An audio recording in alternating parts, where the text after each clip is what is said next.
Hello buddy, welcome back. I'm the Strategy Professor, and today we're going to be looking at my 7.17 patch notes and support tier list. So, if you're new to this, you can find the Google Doc in the description. I'm going to go through the document. First off, we're going to go over the patch notes themselves. Then we're going to go over metagame predictions. And then I added a new section this time. We'll see how long it takes, but I wanted to do something to spice it up a little bit because there aren't going to be that many meta shifts on this patch. So I'm going to try this out, and y'all can let me know what you think about it. But I'm going to do what I wish would happen with balancing changes. So my future balancing wish list. And I doubt all of these are going to get fulfilled eventually, but this is kind of my thought process behind a lot of the problematic items and champions that are going on right now. So I talk about some specific champions and what I would change, and then I talk about some items and what I would change about the items if I was in charge. So let me know what you think. That'll kind of hopefully let you know where I stand on these things. I thought it'd be interesting. I had fun doing it. And then we're going to get to the tier list itself. We'll talk about the rankings. I haven't updated where champions moved since last week. I want to make sure that I get this done and published before the stream tonight. It's been a couple of days since the patch. I know people are really clamoring to get at this. So I'm going to update these standings so it's going to look a bit different when you see the document and I finally publish it up versus what you see now in terms of where champions have moved each time. And then I need to add on a little mini guide for Brand and Ornn, and that'll be ready by the time I publish it too. But I just want to go ahead and make sure that I get this done in time to get it uploaded and published before the stream tonight. Okay. Let's go ahead and get to it. And then you can find in the description as well, if you don't have time to watch the whole thing, I suspect it's probably going to be a pretty long video, as these usually are. You can find timestamps as well. So if you just want to watch the patch notes, or you just want to watch the metagame analysis, or if you just want to watch, just go down to the tier list itself, or you want to go to my wish list, you can skip around all those different things. I'll have some glorious, beautiful timestamps in the description to help you jump around. So I know that most people don't watch the entire thing all the way through, and that's fine. I wish people would watch as much as they can, but I recognize that not everyone is going to have, you know, hour and a half or 2 hours, or however long this is going to take. Okay, let's go ahead and get in here. All right, so Ornn is what everyone wants to know about. I did release a video about Ornn specifically. I went ahead and linked it here. If you want to watch that, not much has changed since that video. I have not actually gotten to play him yet over the last couple of days. He's only been out for 2 days, and everyone is playing him every single game in normals. So I just can't get him. I mean, because people think he can be played in 3 slots right now. They're trying him in the jungle, they're trying him top lane, and then they're trying him in support. I think he's going to be pretty garbage in the jungle and top lane, but I think he might be decent in support. And so I went ahead and pulled up the Google Doc for that video. Be sure to watch the whole video if you're interested. It's about an hour and a half long, though. It's got great timestamps in it if you want to skip around. But I'm not going to rehash the whole thing. I'm just going to hit a couple of high points here. And then I've got him. I thought I had him pulled up. I can go ahead and pull him up here real quick just so we can see.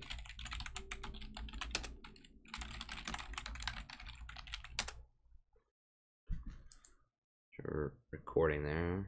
Yeah. Okay. So the main thing to keep in mind with Ornn is he's going to be very complicated for a lot of people early on. He's very easy to mess up, and a lot of his strength is going to lie in the itemization. And a lot of people just are not going to know which items to itemize. You might actually, or which items to upgrade rather, you might actually bait your team potentially into suboptimal builds by picking Ornn. So for example, people on your team might be updating the Sunfire Cape, or maybe they're going to update the Black Cleaver. I've seen people doing that. That is a waste of resources most of the time. The only thing that people should be upgrading is Molten Edge and Rabadon's Death Cap. Everything else is a waste of time. And I talk about that in this Google Doc. I talk about the gold efficiency on the different upgrades. So, you know, most of them are pretty garbage. However, the Infinity Edge is 1.37% efficient for the extra 1,000 gold, which is very good. And the Deathfire upgrade is 1.62 efficiency. So those two are actually quite good.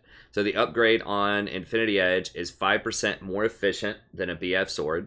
So it's worthwhile to get it. Although it's important to note that this does slow down your build progression. So that's a very tough trade-off. So if you get Infinity Edge and you want that power spike immediately, and you upgrade it to get that extra AD so that you can just start pounding people immediately with something like a Draven. That can be worth it, you know, if you take advantage of it immediately. If you get a couple of kills, if you get some towers, if you pressure dragons. You know, you have to do something with it, though, because it's going to slow down your progression into Static Shiv and into Rapid Fire Cannon for the Energizer build. So you have to weight the short-term benefit against the delayed progression of your build, right? And the same is true of Deathcap. So it needs to be champions that hit power spikes like right at that moment. Like they're hitting key thresholds, they're hitting level 9, they're hitting level 11 for their you know, tier 2 ultimate. So it needs to be something where you can really leverage that power early because it's going to delay the rest of your build. So it could potentially, especially in the first couple of weeks before people figure out what's good and what's not with the upgrades, it could bait people into doing suboptimal builds. So that's not a good thing.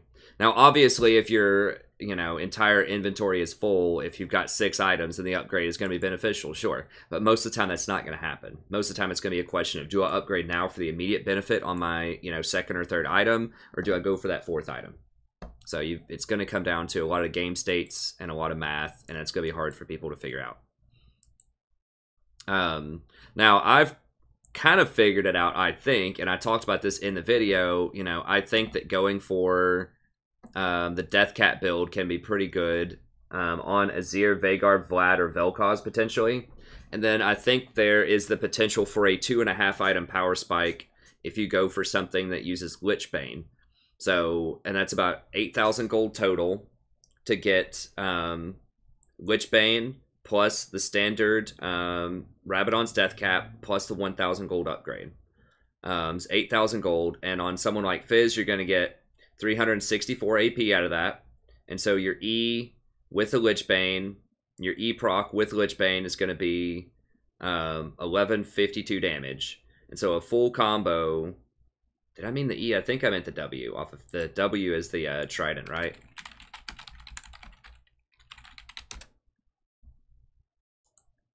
I thought the E is the jump.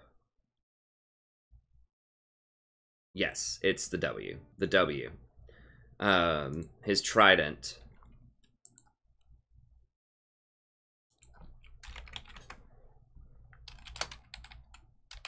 There we go.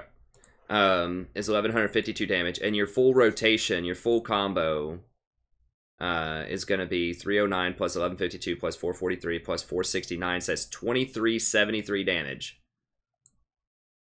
whenever you full combo someone with a Lichbane Deathcap upgrade. Now, I think I was counting that at level 11, and I talked about it in the video. I can't remember exactly. I think it was level 11, and I think it was with just a point-blank ultimate. So it wasn't including a long-range ultimate, but it was thinking about you're at level 11 by the time you finish those 2.5 items. So that's a lot of damage. I mean, that's completely delete somebody at that level. And that's such a good combo because when you upgrade the Deathcap, I think you get 50 extra AP on it. But not only is it that 50 AP, you're getting the extra 35% of that 50 AP because that's what the Deathcap's passive is.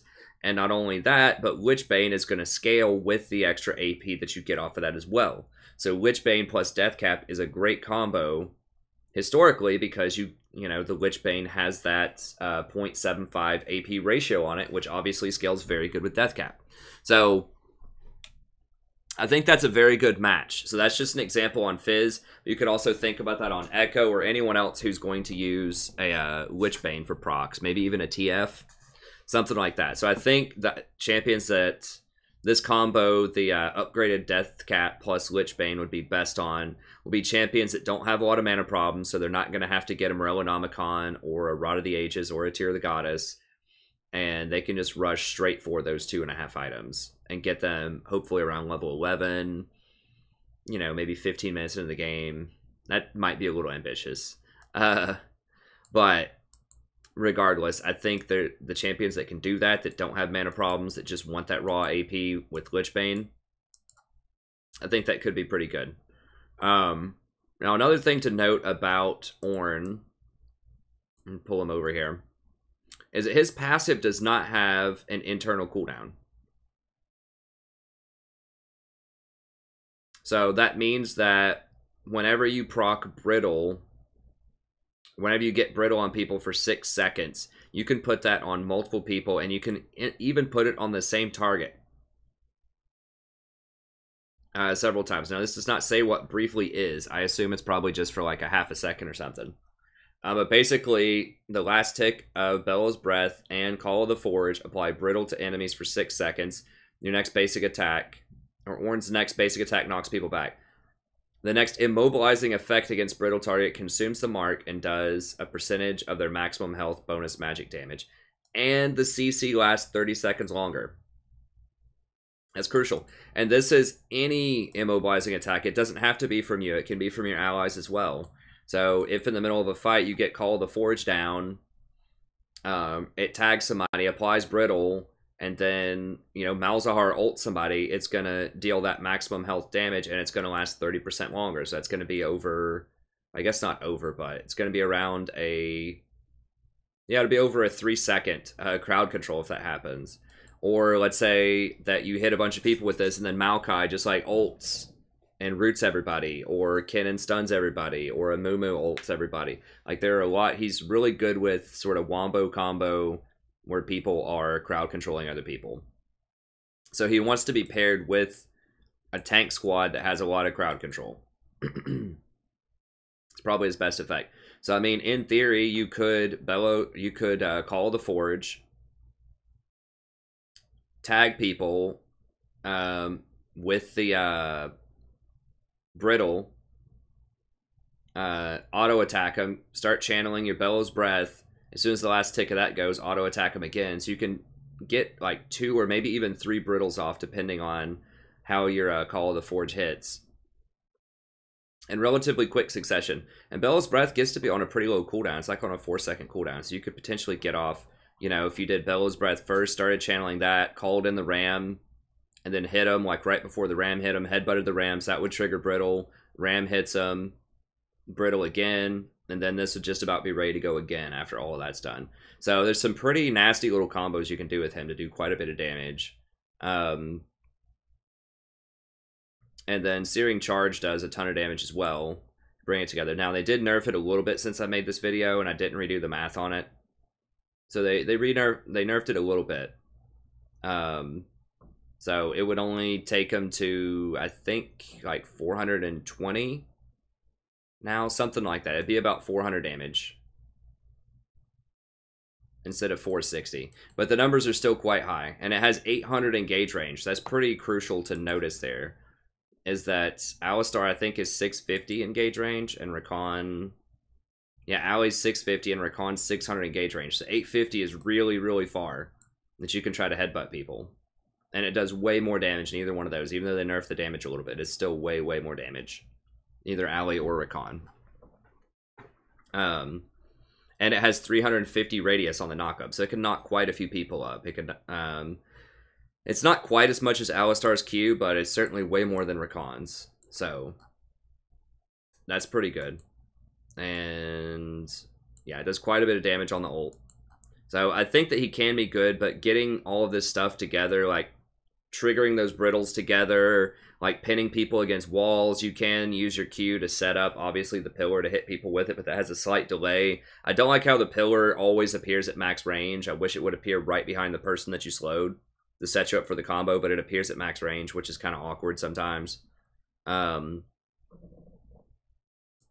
overall, I don't think he's going to be that powerful right now in the current meta, and like I said, a lot of that has to do with people aren't going to understand how to use his items. Like, they're not going to know when they should upgrade, when they shouldn't. They're not going to be very good at the combos right away. They're not going to maximize his brittle. They're not going to pick him into the right comps. They're just going to pick him just to pick him, and they're not going to know what's going on. So I don't think he's going to be that great right away. However, I do think that eventually he will be pretty good in the support role, especially in organized play where they're going to know what to do with him. Like, they're going to be able to channel the brittles, and they're going to know which items to get. So people are going to have to learn how to leverage these new item power spikes. I think this would probably be what you would do. You'd go Infinity Edge, Static Shiv, Rapid Fire Cannon, then upgrade. Or you could go Death Cap, Lich Bane, upgrade. And yeah, the proper combos can be pretty tricky. So I think eventually he'll be pretty good, but it's going to take people a little while to figure him out. I don't think he's going to be great top or jungle because his itemization is pretty garbage. He doesn't scale very well at all on his abilities. He has some huge mana problems. He doesn't have any real gap closers other than his E, which he can't jump over walls. So his pathing in the jungle is going to be very predictable and obvious. His ganks are going to be very subpar. His scaling's pretty trash. And top lane, he's just going to get bullied out because his wave clear is pretty awful. He's just going to get pushed in, and he just doesn't have the mana to keep up with people. He doesn't have any innate sustain. I just don't think he's going to be great top or jungle. But I do think, like I said, that in certain comps, he's going to be good in the bot lane, especially with like crowd control. So, you know, if you're paired with an Ashe or a Jhin or something like that, I think that he could be pretty strong if those champions come back into the meta. So yeah, so he'll be fine. Just be patient with him. I think he will find a place. I think he will be okay. It's going to take people a while. Remember when Ivern was released, everyone thought he was garbage. And then eventually he turned into a powerhouse. They did buff him a couple of times, to be fair, but and the same was true with Rakan. A lot of people weren't really sure what to do with him. They didn't think he was going to be that great. I myself did not think he was going to be that great when he was released.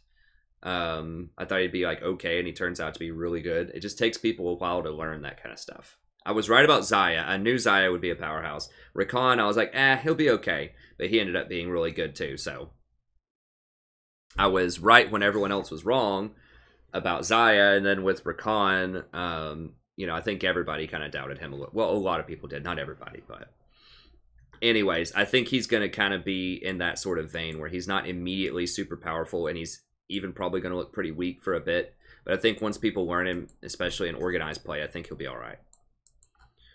Okay, so that's all I'm going to go into with Rakan. If you have any more questions, just leave them in the comments. I'll be happy to go into them. And just watch this video. I talk about everything you want to know about Rakan. Nothing's changed except the E numbers got nerfed a little bit, and that's it. So I talk about all that stuff in much more depth in that Rakan video, so be sure to check that out. I just don't want to rehash it here for people who have already seen it. Oh, and this video is going to be long enough anyways. Draven nerf, I don't think it matters. This is not... the snowballing gold is not what makes Draven really strong. Like, that is nice. That does help him when he gets ahead. But what really makes Draven strong is the extra damage that he gets on his Q. So, you know, his level 1 Q gets 30 extra bonus damage. Then you're going to have 23 AD probably if you run AD Quints and AD Marks, which you probably should with Draven because you get extra AD off of him. And that gives you an extra 15. So you start off with 45 extra damage, which is basically equal to 1575 gold at level 1. Remember, a kill gives you about 300 gold, so that's over 5 kills worth of gold. That's like Draven walks into lane with a pentakill. It just says pentakill when Draven like enters the game and presses Q to level up, right? So I think that's what the problem is his Q does way too much damage early game, and he can just bully people out really hard. And, you know, he should be a lane bully, but it's a bit excessive with how much damage he does early. And that's the problem. So, you know, lowering the snowball gold is okay, but that's not going to really change his sort of overpowered early game in solo queue. So he also has very high scaling on his Q and his W. It's some of the highest scaling in the whole game. So it's not like he's an early game monster and then falls off later. He still has super high scaling. His level 5 Q gives him an extra 105 AD. Bonus AD that he gets, and his W gives him like 50% extra attack speed and 40% move speed. That's basically spammable in fights because it's so cheap. So that's the core problem. That's the core problem with Draven, and they're not really addressing that. So I think at Platinum and lower, Draven's still going to be a top 5 AD carry easily. He's probably the best one-trickable AD carry. People are starting to ban him quite a bit. But in general, he's probably the best AD carry to one trick right now. At Diamond Plus, people will exploit the fact that his Qs land in very predictable places, and they'll punish him for that. So they'll hit him with skill shots, and it just makes him very predictable where he's going to go. And that's why you don't see him in LCS and even in Diamond Plus that much. You can still get away with playing him in Diamond, but certainly in Challenger Plus, it gets a lot tougher because he becomes much more predictable. Okay. The Ezreal buff is okay, but I don't think it's enough. This doesn't fix Ezreal's problem. Like, Ezreal's problem is that he doesn't really have a great identity. He's a strange champion where he has this very strong, like, power window for about 5 to 10 minutes in a game. So once he finishes Trinity Force plus Mana Immune, then he's going to be more powerful than most other AD carries out there. But he has to leverage that advantage. He has to poke. He has to make plays. He has to get some kills, or he's going to fall very far behind. Because, you know, by the time he finishes that, they're probably going to be on Infinity Edge, maybe Static Shiv, or like a piece of Static Shiv or something like that. And he's going to be stronger. But once they get their Infinity Edge, Static Shiv, and Rapid Fire Cannon, in addition to having Warlords, then it gets a lot tougher for him, because he's going to get Blade of the Ruined King after he gets Infinity Edge, Muramana probably, and that's just nowhere near the same kind of multiplicative power that crit users are going to have. Crit is the highest scaling stat in the game for AD carries, and because Ezreal doesn't get crit, then he falls off a lot as the game progresses. So he's going to be sitting there trying to poke people, and Tristana is just going to 3-shot him in the face with crits. So it makes it very, very difficult to close out games as Ezreal, and that's probably why he's one of the lowest win rate champions in the game. I don't know exactly what it is, but I guess I can look really quick. Historically, he's almost always one of the lowest win rate champions. Wait, what is... Oh, they changed their layout. What the heck? Oh, that's for the Overwatch button. Okay. I was so confused. Yeah, they just changed the layout like overnight, I guess.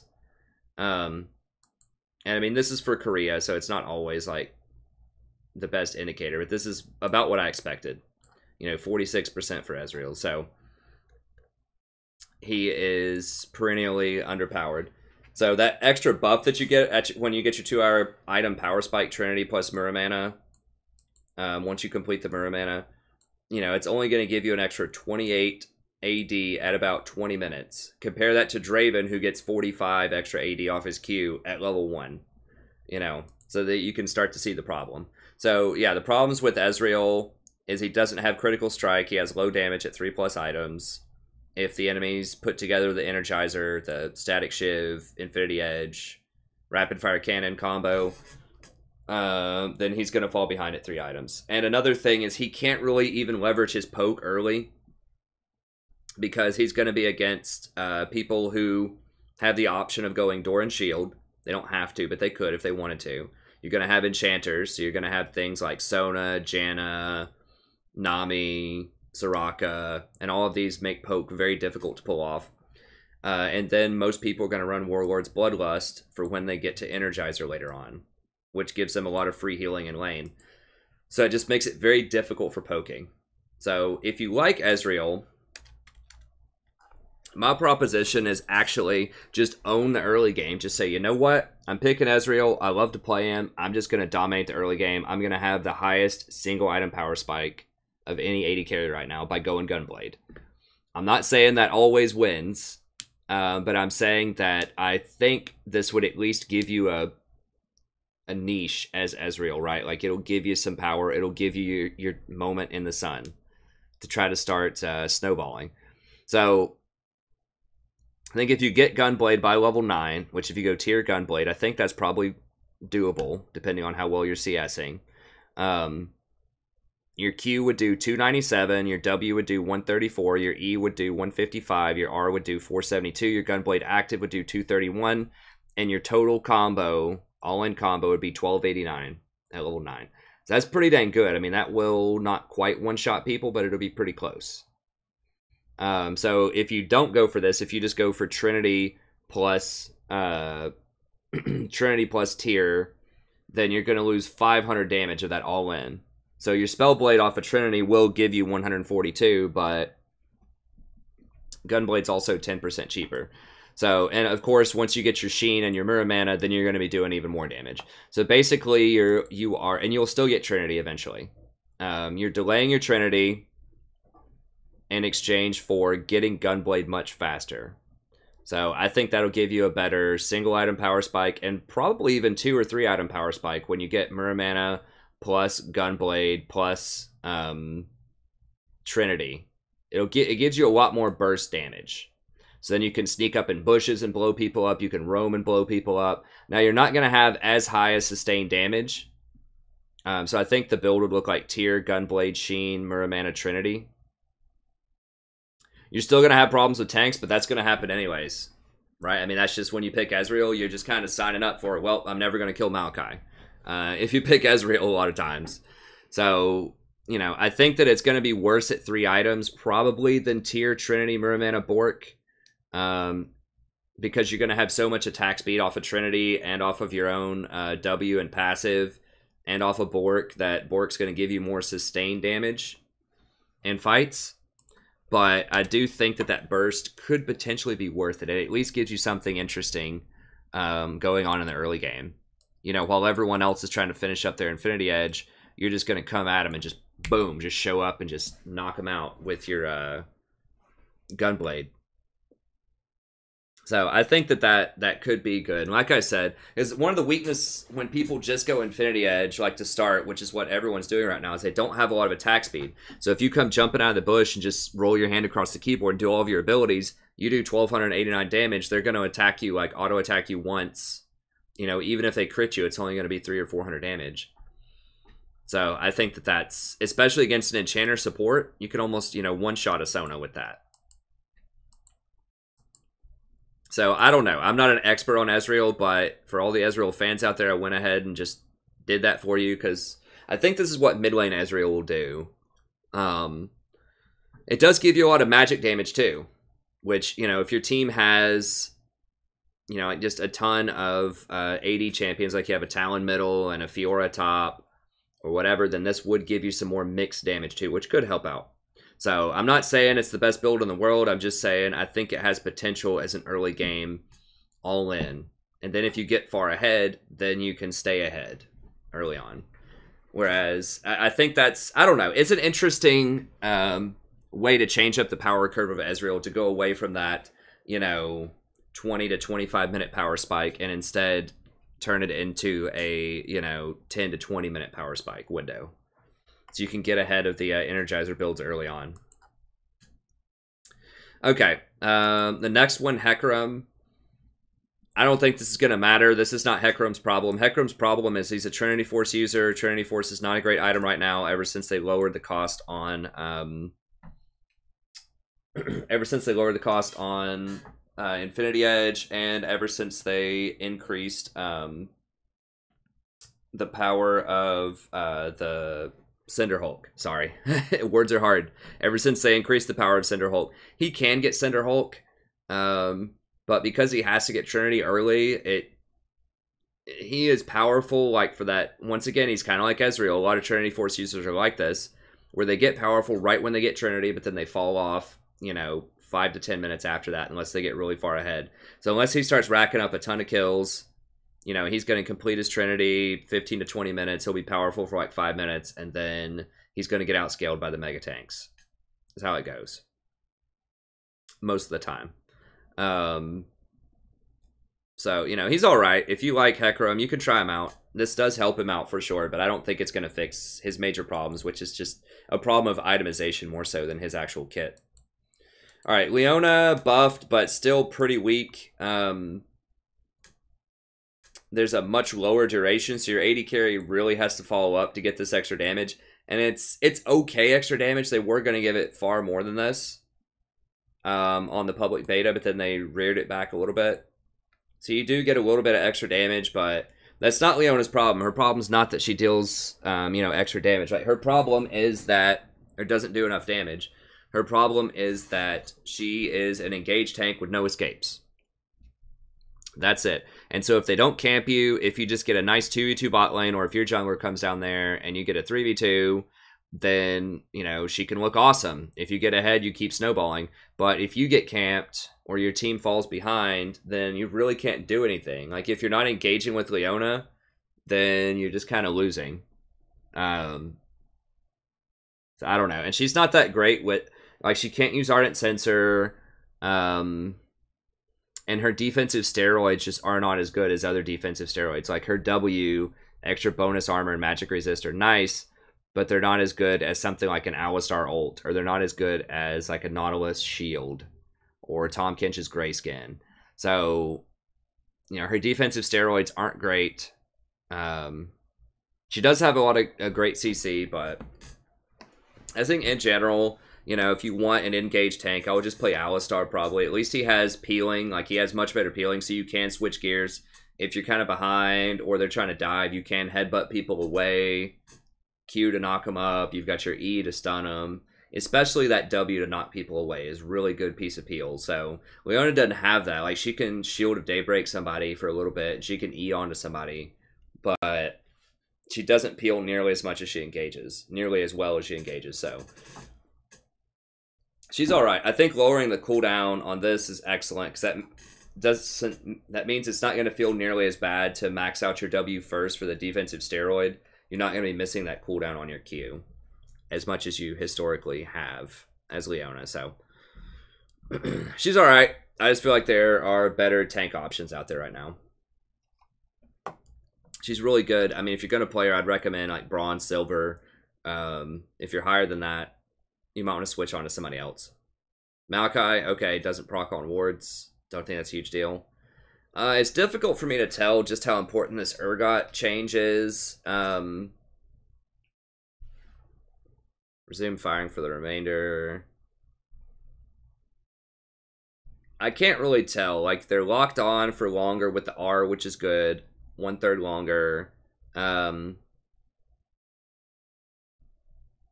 I'm just not really sure about W and E. I feel like he's still going to be weak. I mean, I've talked about this before with Urgot. There's a lot of fanfare about him, and oh, he's going to be really strong. You know, and I kind of called it that I thought he was going to be a little underpowered. Like, the problem with Urgot is he's very gimmicky. Like, he requires a lot of setup, you know, to get a ton of damage with people, and it requires you to miss position most of the time. So you want it, like, his kit encourages you to dash forward so that you have no escapes, and to rotate around people to put yourself out of position and get those shotgun shots, or those kneecap shots, or whatever those things are on the side. So it encourages people to compromise their position. So he's okay. I just think he has to work a lot harder for his damage and for his kit to function at an optimal level compared to other champions that just have similar power, but you don't have to work as hard. I mean, someone top lane like Cho'Gath or Gnar or Fiora, you got to work for it. Maybe Kled. I just feel like there are other champions that fit that role of kind of early game bully, especially like Gnar would be what I would think of with Urgot. Is Gnar's kind of the premier ranged champion top lane right now, if you want ranged harass. So I don't know. He's okay. I just think there will be better choices. Zed, I don't think it's going to matter that much. It is nice having this extra, you know, 11% or so time on your Living Shadow. But Zed's problem is not really like Living Shadow. His is a problem of meta and itemization. So they nerfed lethality, which is what he needs. So he still has to get lethality, but because they nerfed Duskblade and Ghostblade, that hurts him directly. And then also just the fact that a ton of tanks are running around right now in the meta is very bad for him. Like, he's not going to be ulting and killing Maokai or Cho'Gath or Sejuani or Gragas. That's just less targets he can ult. And also, the prevalence of Enchanter supports hurt him a lot, too. So, you know, if you ult somebody and then Janna just shields them, or Sona just shields through them, or Rakan just shields onto them and stuns you with his R, or whatever, charms you with his R, Rakan's really crushes Zed.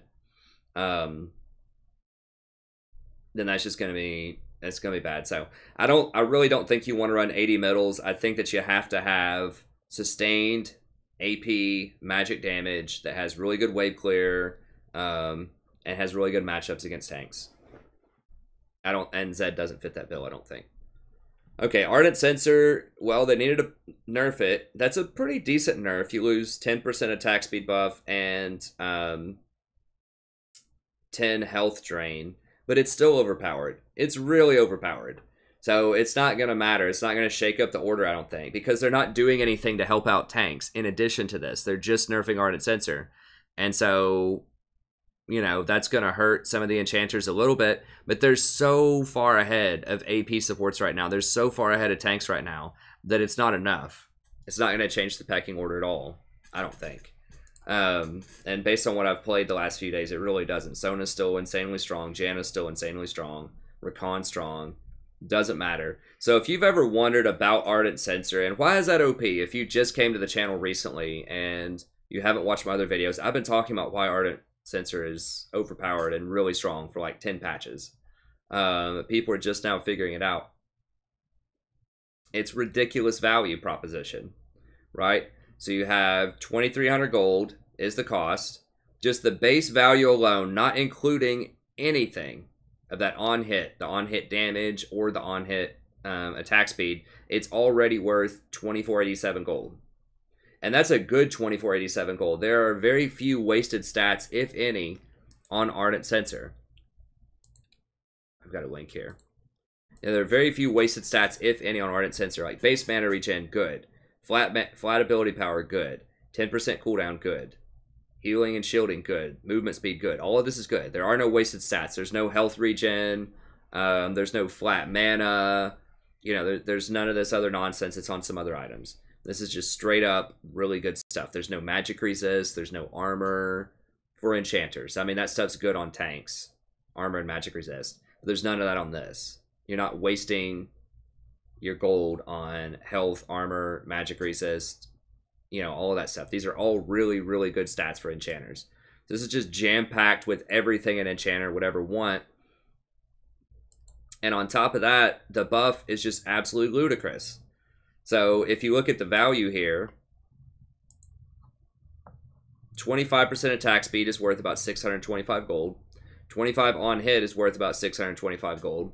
And the on hit does not include healing because it does on hit damage and heals for the same amount. So if you include the 25 on hit damage, if you say 25 on hit healing, which is probably worth even more than damage, then all of a sudden each buff is worth 1875 gold. 1875.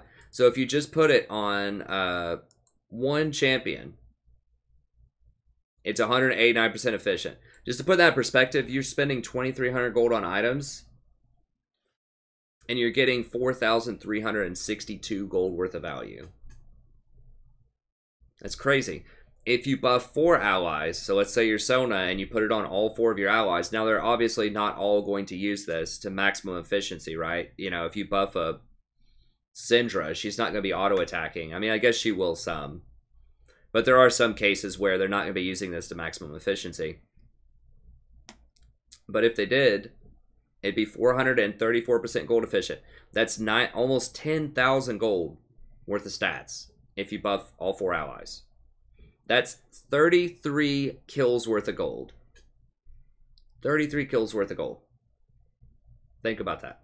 Just imagine if the scoreboard changed from the score is 20 to 20 to the score is 53 to 20. That's what happens when you complete Ardent Sensor and you buff everyone on your team. Even if you just buff one person, the extra gold value on that item, once you complete it, is about 15 kills worth of value.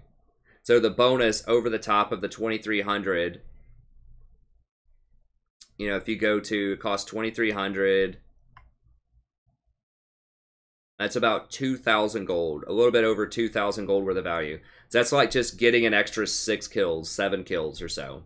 6 or 7 kills when you complete this item, worth of additional value beyond what you paid for it. So it's like you're just getting gifted 7 kills. Oh, here you go. Here's 7 kills, pentakill, and a couple extra and change. Why not?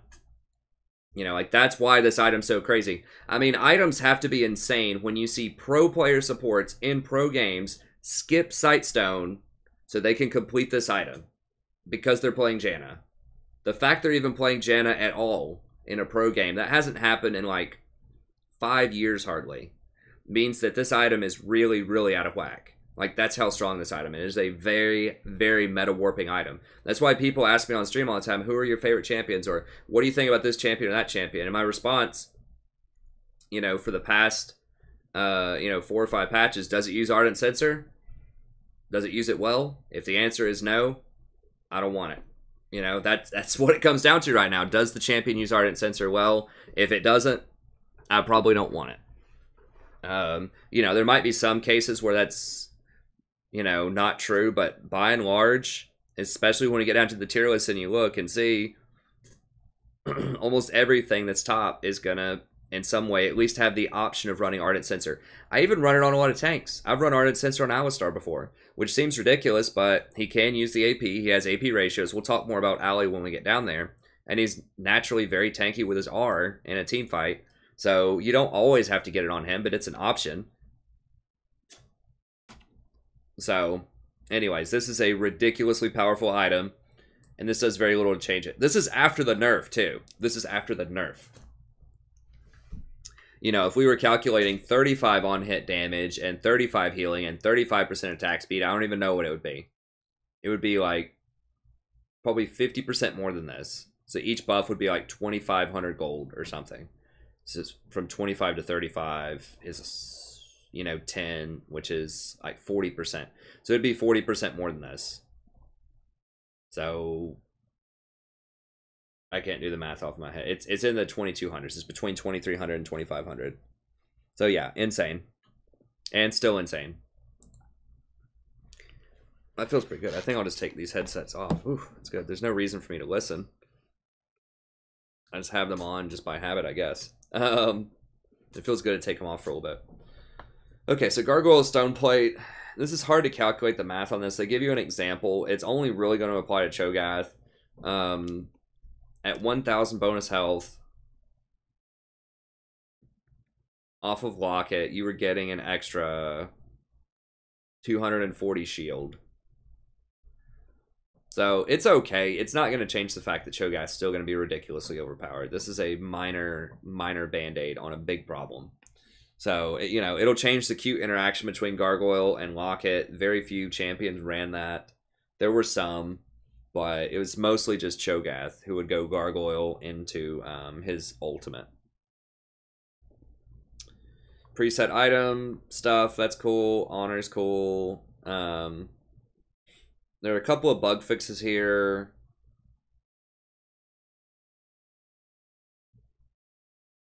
So Mirror Mana now correctly refunds 15% of mana spent. That's actually really pretty good for Ezreal, because if it was costing him the full amount, then that's bad. But this is after it's already completed. So it's not like this was hurting you with the Mana Immune from stacking to Mirror Mana, which is when you need to be spamming the most, because apparently this is just the final like transformation.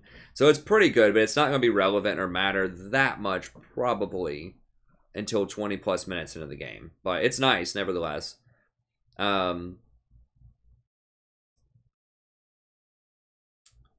Okay, so apparently with Blade of the Ruined King, it caused Black Cleaver to apply 2 stacks per basic attack, because you would get your basic attack damage and then you would get your cleaver damage.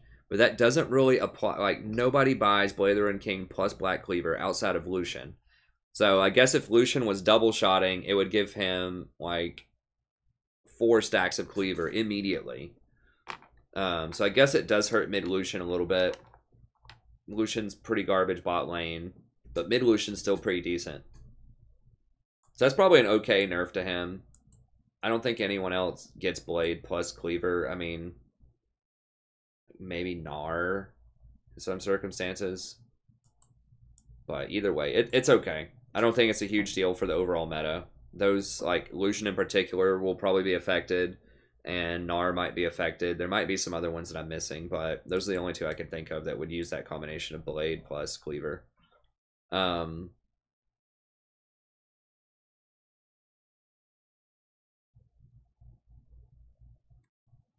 Empowered basic attacks no longer consume all energized buff charges.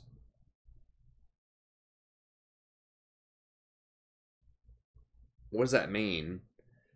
No longer consume all energized buff. So does that mean pick a card that doesn't trigger static shiv plus rapid fire cannon?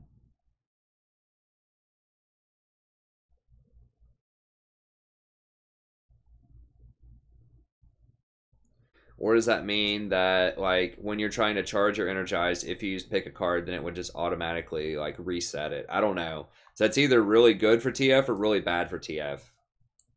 If he goes for energized stuff, which is, you shouldn't be doing, I mean, you should be going, like, Lich Bane I think like Rod of the Ages Lich Bane is what people are doing on Twisted. So yeah, Twisted Fate. So I don't know. It probably doesn't matter that much. I guess it could hurt AD Twisted Fate. Redemption now. When you're dead and use it, you get your extra 10% heal and shield. It's decent. Malzahar's passive now blocks Fizz's R. Well, that's really important because it seems like that's very bad if it didn't do that. So that's good.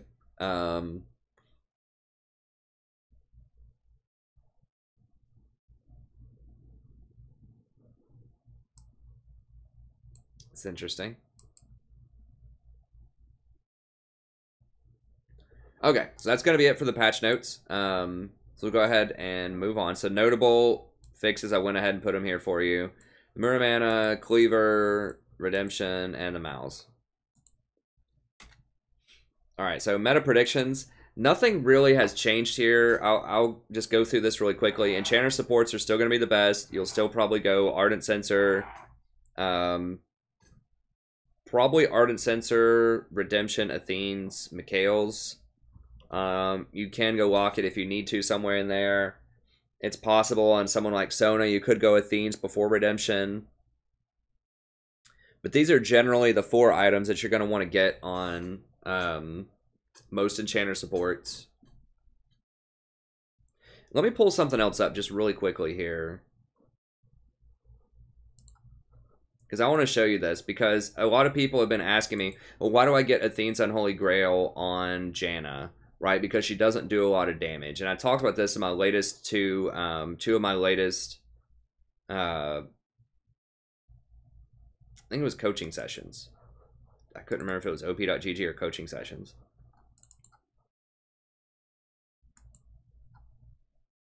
Okay, here we go. So I've got some math for you here really quickly. All right, on Janna. So it's obviously very good on Sona. Everyone knows that with Athene's Unholy Grail, but people don't realize that it's really good on Janna too because it has very high AP. So if a team doesn't have a lot of crowd control, then you should get Athene's as your 3rd item after Redemption. You might even want to get it as your 2nd item if you're not team fighting a lot. If you're just running around in a lot of small skirmishes, you might even want to get it 2nd item. You still want to get Ardent first. Like, unequivocally, you want to get Ardent. I'll pull it up here really quick. All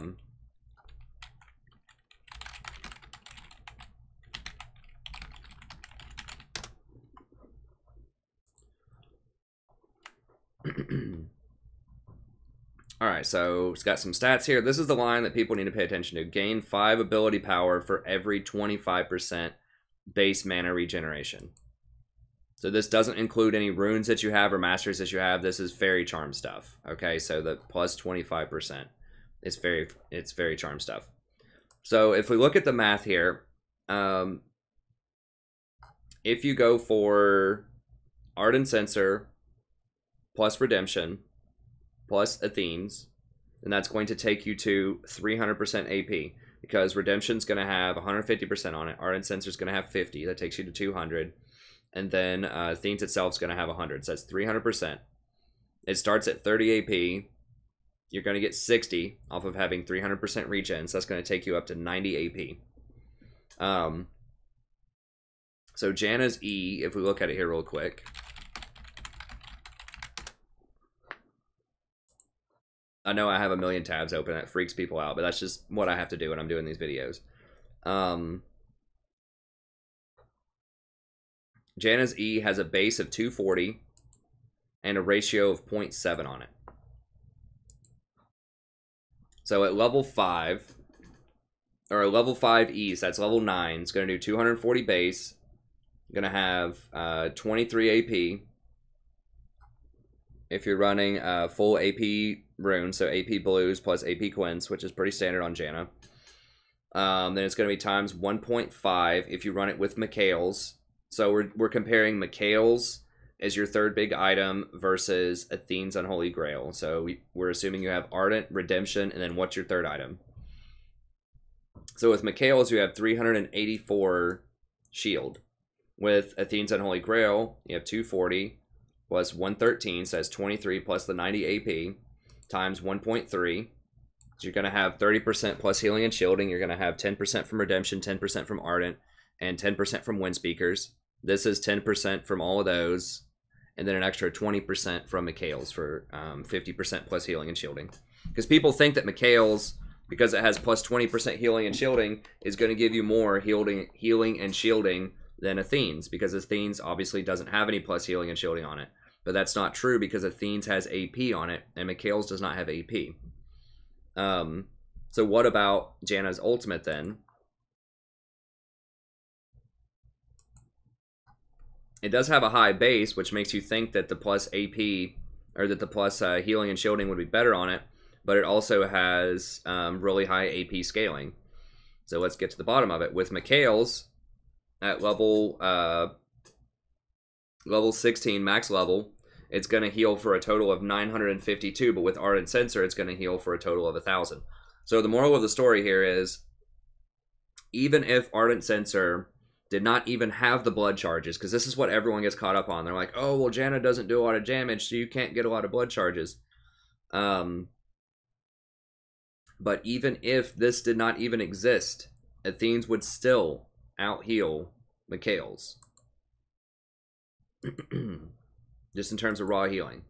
So, now the one caveat to that is Redemption will heal for less, because Redemption scales off of plus healing really hard. You get triple your plus healing and shielding. So your Redemption hit is going to be smaller because it has no AP ratio on it, obviously. So your Redemption's not going to be as strong with Athene's as it would be with Mikhail's. But, you know, that's one heal you get to do per fight, and people may run out of it. Who knows? It has a cooldown. So it is a trade-off. But don't forget that this Athene's, the bonus healing that you get off of this, that also scales with your plus healing and shielding, by the way. So all of this is going to be an extra 30%. So when it says you could heal for up to, you know, 200, what it really means is you're healing for 260 when that happens. But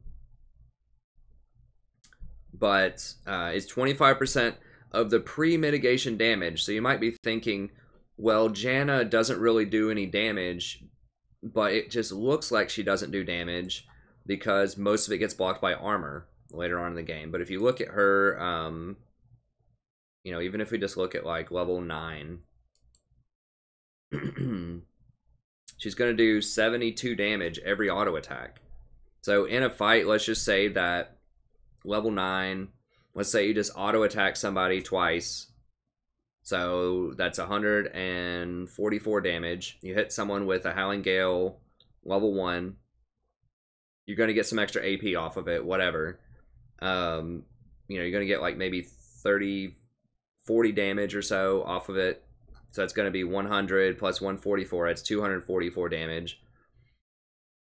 Then you're going to hit them with a level 2 one of these. That's 115.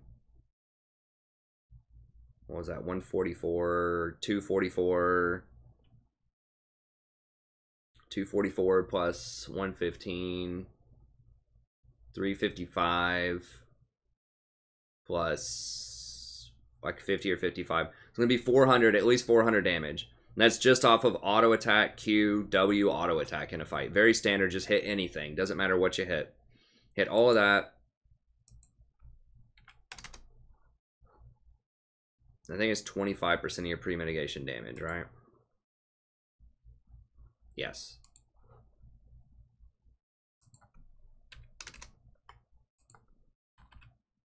Or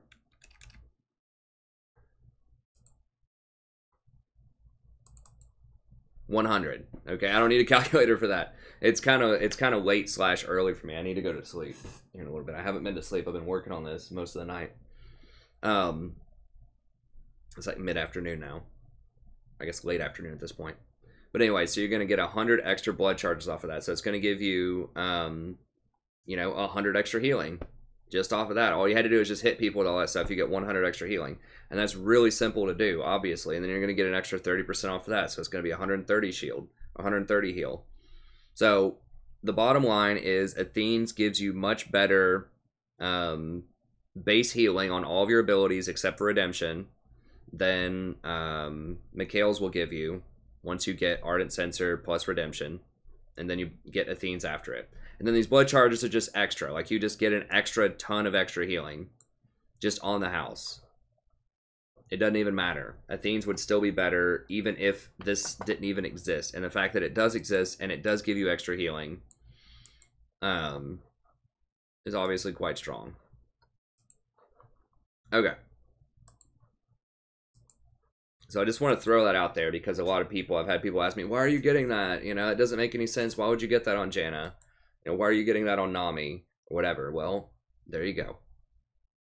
Okay, so then I just talk some more about Ardent Sensor, why it's really strong. This is pretty much copy-pasted from it with minor tweaks to it from last meta predictions. Not much has changed here. I'm just going to recap some of it. And I just threw in the Athenes because that's something that I have been getting asked quite a bit lately. Okay, I need to exit out of whatever this is. It's lagging me out here. Sometimes these little extra pages create some problems on the Wikia page and the op.gg page. Tank supports are okay. The nerf to Ardent Sensor does help tanks to some extent because Ardent Sensor is not as powerful as it used to be, although it's still ridiculously powerful. Zeke's Convergence is still pretty good. I mean, I think that a lot of times, like, Knight's Vow and Locket can also be really strong. Ardent Sensor, even on some tanks, even on a lot of the tanks that I use, it's still very strong. But Zeke's can be pretty good. Knight's Vow is pretty good. So yeah, tanks are alright. I still think enchanters are better, but tanks are okay. AP supports, however, are quite weak on this patch. There are a couple of exceptions that I've thought about. I think that Vel'Koz could be really strong. I want to try it. Well, really strong is an optimistic phrase, but I think he could be strong in some circumstances if your team needs AP. Because if we look at Vel'Koz really quick.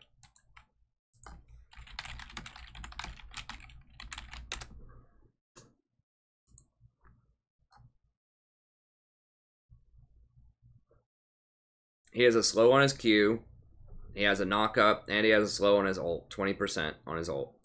So what all this means to me is that you can run Stoneborn Pact on him, which is kind of goofy, but that enables you to run Ardent Sensor. So you could actually run Ardent Sensor on Vel'Koz, and then when you ult across their whole team, it puts the rune on them from Stoneborn Pact, and then anyone that attacks those people within 6 seconds gets the Ardent Sensor buff. So you can get Ardent Sensor on your entire team by using a Vel'Koz ult. So that's very strong. And, you know, some people, you know, I've had people say, oh, well, why would you get Ardent Sensor on somebody, you know, that doesn't have a lot of plus healing and shielding? LOL, you're wasting the plus 10% healing and shielding. The 10% healing and shielding is worth about 35 or 350 gold. As we talked about before, you know, when you're talking about efficiencies like Ardent Sensor, where buffing one person gives you 4,000 gold worth of stats, 4,300, you know, losing 350 gold worth of efficiency there, that's okay. It's not a big deal when you're already that far ahead of the curve. And that's just buffing one ally. Remember the 4 buff potential with Vel'Koz or anybody that can get 4 buffs on people is just going to be astronomical. So, yeah, you can give up the plus healing and shielding. Is it ideal? Probably not. I mean, Ardent's obviously going to be better on Janna or Sona.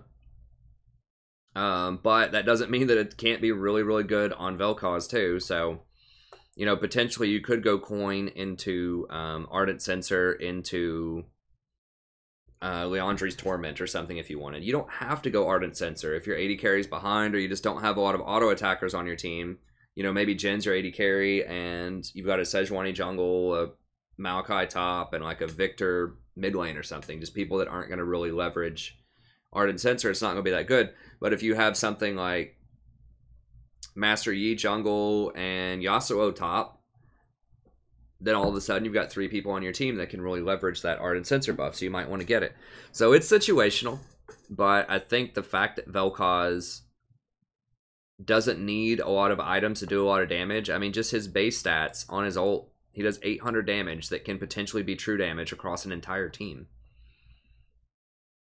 You know, having extra damage on him is good, but it's not like someone like Zyra who feels like she absolutely has to go for, you know, Sork Blutes plus Leandries plus Void Staff, or she's just not going to do enough damage. He does plenty of damage, especially because a lot of this is true damage. So he can afford to take a small hit to his own damage, in theory, to go for the team-wide buff with Ardent Sensor. So he's an interesting case. Another AP that might be good on this patch would be Brand, because he does nice percentage-based damage and has a good stun, and lots of area of effect percentage damage in team fights. So I think that's can be pretty good against tanks. Zyra is okay, but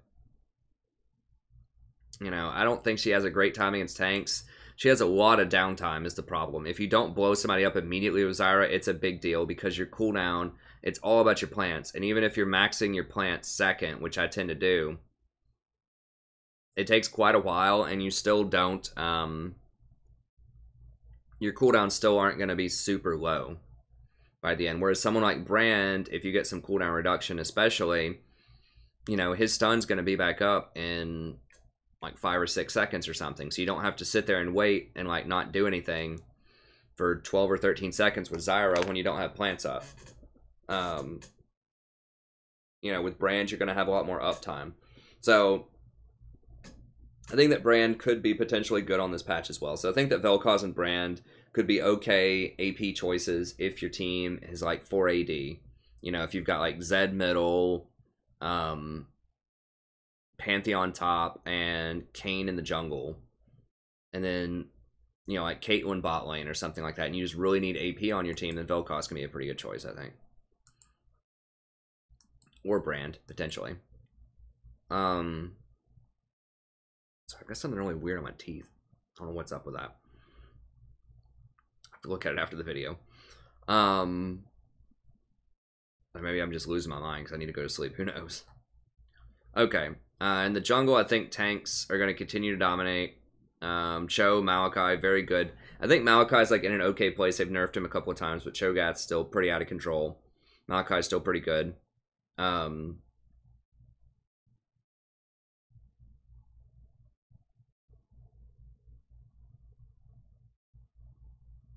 Yeah, I mean, that's all there is to say about that. It's still going to be more of the same thing. I think that tank breakers like Jax, Fiora, Vayne, Cassiopeia, Azir, to some extent, will still be very good against these tanks. Sivir, very good because she can run tanks into the battle, so I think nothing's going to change on that front. Lethality, still pretty weak. They nerfed it a couple of patches ago. You might have some champions that can still do it. You know, Jarvan, Wukong. People that have good utility, good like area of effect team fighting damage can be good, so it's mostly those two. But champions without utility are going to have some problems like Kha'Zix, Rengar, maybe Kayn. Although I think Kayn is getting kind of strong in the jungle these days. It depends. I still think he's kind of middle of the line, but he can be pretty good in the right circumstances in the jungle. He does have some very creative gank paths. But yeah, like your traditional lethality users like Kha'Zix and Rengar are going to have some problems. Less lethality plus less assassins equals much stronger scaling AD carries. This is part of why we're seeing champions like Sivir, Kalista, Tristana rising in power. Misfortune, Jhin, other lethality users are going to suffer. Duskblade hurts them quite a lot. They're not great against tanks. It's a big problem. So Twitch, I think, actually is quite strong. I had underestimated Twitch on the last patch because I thought that tanks would just really be able to murder him. But tanks just are not getting on him. Maybe it's just the teams that I've had, but you know, you would think that someone like a Malachi or a Cho'Gath could just like get Righteous Glory, press it, and then just run onto the Twitch and kill him, but that's just not the case. Twitch is getting free laning phases because he can go Warlord's Bloodlust plus Doran's Shield, and then just have an enchanter on his team, just make it through the laning phase, and then just show up and blow everybody up. I mean, part of this is because tanks are getting banned out a lot. So, like, Cho'Gath and Malachi are very common bans. And then people are kind of playing Gragas some, but, you know, it's on the team that doesn't have Twitch to kill the Twitch. If they don't kill Twitch within, like, 3 seconds, he just deletes an entire team once he gets 3 or 4 items. So He's really, really good. He's a little bit better than I thought he was going to be last patch because people just are not respecting him. They're not getting on him, and he does massive damage. All right, I still think that peeler mids are going to be really good. So like Talia, Azir, Cassiopeia, Syndra are pretty good. Anivia is pretty good. I think that your standard run-of-the-mill assassins are going to be kind of weak. So like Fizz, Cassiopeia, Katarina, Zed, Talon. I do think that Cat in the right hands can still be super strong. I had a couple of good Cats on my team last night, but she's kind of a one-trick type of champion. You just have to really, really be good on her and know what's going on. So my top 5 for each role, and I'm going to do a tier list, at least for, I'm doing the support one right now, but I'm going to upgrade my AD tier list, and I'm going to try to do a mid-tier list pretty soon too. And I might do top and jungle eventually, but I at least want to do mid, AD carry, and support. But the top 5 for each one, I think top lane, probably Cho'Gath, Jarvan, Maokai, Fiora, Kled. Just the 4 kind of best tank, or 3 kind of best tanks in the top lane, and then 2 people who are pretty good against tanks. Gnar could also be in there. He's much better in organized play when people know how to really use his ultimate properly, like big Gnar and knock people into walls. A lot of Gnar is timing. You want to make sure that you have that ultimate ready when you teleport and go into a fight. If you're not very good at timing that and managing your Fury or whatever it's called with Gnar, your Gnar bar, then you're not going to be an effective Gnar player. So I think he takes a bit more planning than most people are used to. I think Shin can be really good top lane too. He has great global presence, good scaling, great split pushing. Renekton can be really strong. Rumble in the right circumstances can be really strong. Rumble gets hosed pretty hard by Adaptive Helm, if people ever go for that. Or even just Spirit Visage. But I think he can still be pretty good. So yeah, there are quite a few good top laners out there. This is just a small selection. I mean, things like Jax can be good, Camille can be good. There are a lot of potentially good top laners out there. It's a pretty balanced role. None of these really stick out as like super overpowered. I think Cho and J4 are like bordering on pretty problematic top lane, but nothing's like ridiculously overpowered, I don't think. Mid lane, I think the best are going to be Cassiopeia, Anivia, Malzahar, Talia, and Karthus. Mid lane's another lane that is pretty balanced and difficult to work around. I think Cassiopeia overall is probably the best. Let me see if I can... I'll show you why here. So I've started playing Cassiopeia as well, and you see her a lot in pro play, and she has a reputation for being one of the hardest mid laners to play, and that's true. But I think that there are things about Cassiopeia that really help you out, even if you're not a great mid laner. So the biggest thing about her is your E refunds all the mana cost if you kill something with it. This helps you last hit so well. As a support player, you know, the worst thing for me is trying to last hit because I don't get a lot of practice doing it. And so with Twin Fang, then I do get practice last hitting. It makes it a lot easier. So you can get a really high creep score off of that. And you can just beat them up just by out creeping them. Especially in silver and bronze when mid laners are going to hit like maybe 50 CS at 10 minutes. You can get closer to 80 or 90 CS at 10 minutes. And every 15 or so creeps is equal to a kill. So you're getting 2 or 3 kills on the house just by out farming somebody by 40, 45 creeps. So that's one thing about her. Another thing about her is she does tremendous damage, sustained damage. You know, once you get your Tear of the Goddess and Rod of the Ages going, you're just going to do exceptional damage around like 15 minutes into the game. So your Q and then just spamming your E can, you know, in the early to mid game can just completely erase somebody's health bar. Like if you Q them and then hit them with 3 E's, there are some champions where that will just straight kill them. So she does a ton of damage. She has excellent wave clear. Really hard to push her in a tower. If anyone roams, you can push them into tower, make them pay. She's excellent at taking Baron. She's probably one of the fastest Baron taking mid laners or just champions period in the game. Because once again, you just Noxious Blast and then just keep spamming your E on them over and over and over again. And you just do like crazy damage. She has pretty good team fighting, really good peel with her ultimate.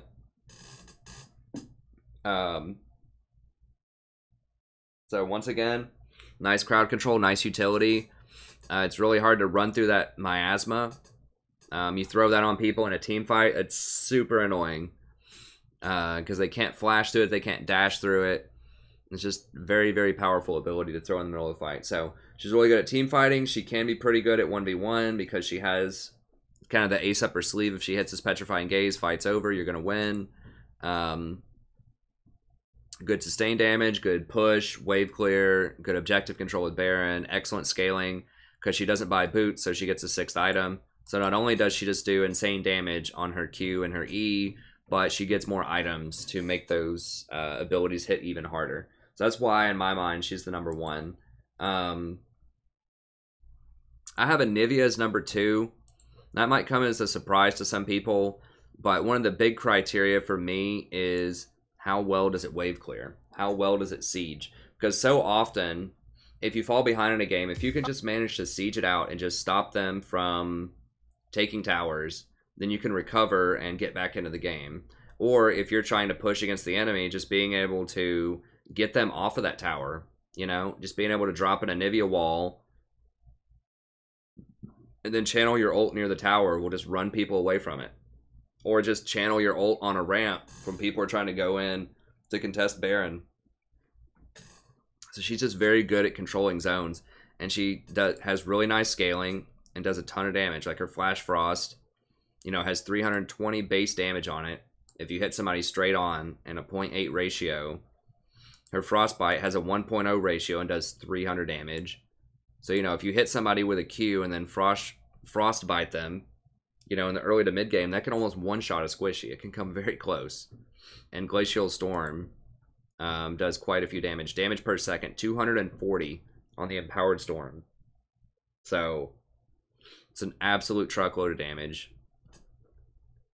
Excellent at clearing out minions. It's obviously she's not going to be as strong at doing something like Baron. Although channeling a full ult on the Baron and then just spamming Frostbite does do quite a bit of damage. Not as much as Cassio, but it's still pretty good. And then she's pretty safe against assassins too. If you're under your tower and they try to all-in you, then you do have Rebirth. So it makes you really hard to focus out. Especially if you go for Tyranid of Rod of the Ages. Once you get your Seraph's Embrace, you get a lot of extra survivability, and then Rod of the Ages is going to give you health, and then you're going to have your egg with the extra health too. So you're actually surprisingly durable and difficult to focus out in fights as well.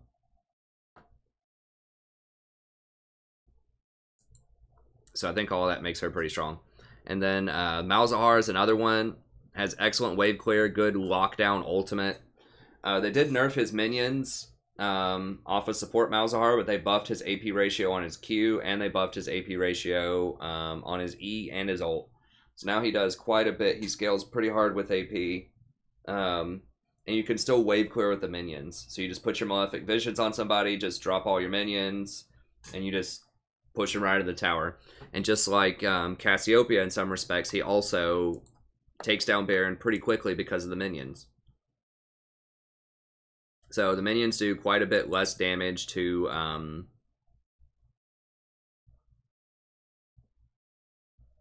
trying to see, it says Voidling.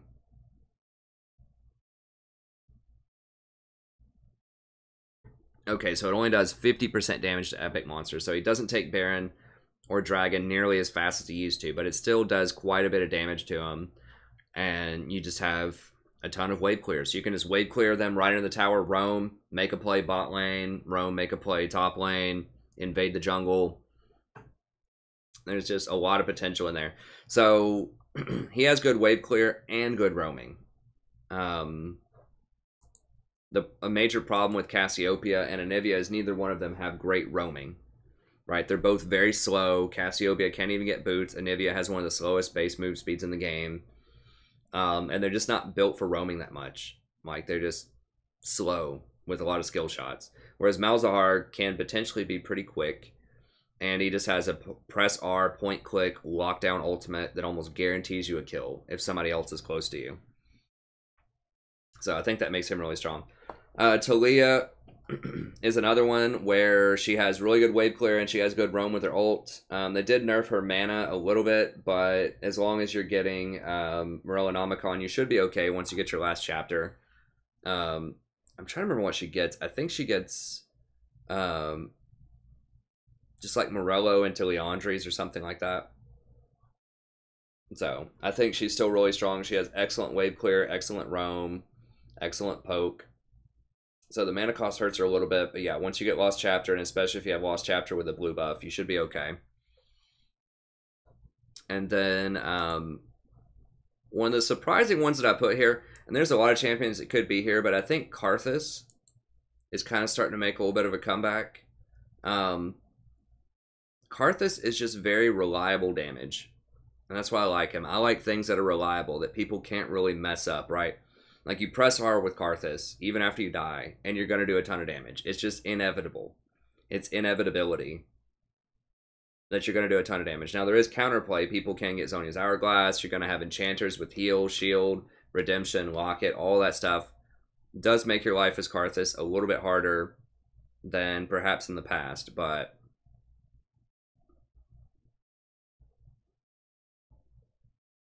where is he? Why am I zoning out here? Oh, there we go. I mean, I'm looking like for the red figure, what he used to be. I forgot they like reskinned him. It's been so long since Karthus has been relevant.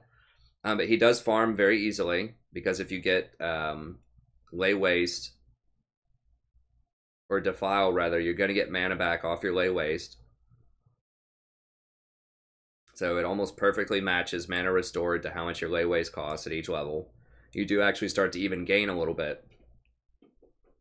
So it lets you last hit minions. And the way that you want to do it is you just clip the minion. So you don't throw it in the middle of 3 minions. You just clip it kind of on the edge, and that helps you blow up minions as you go. So he has really nice farming. He can just turn on Defile and just clear a wave instantly later on.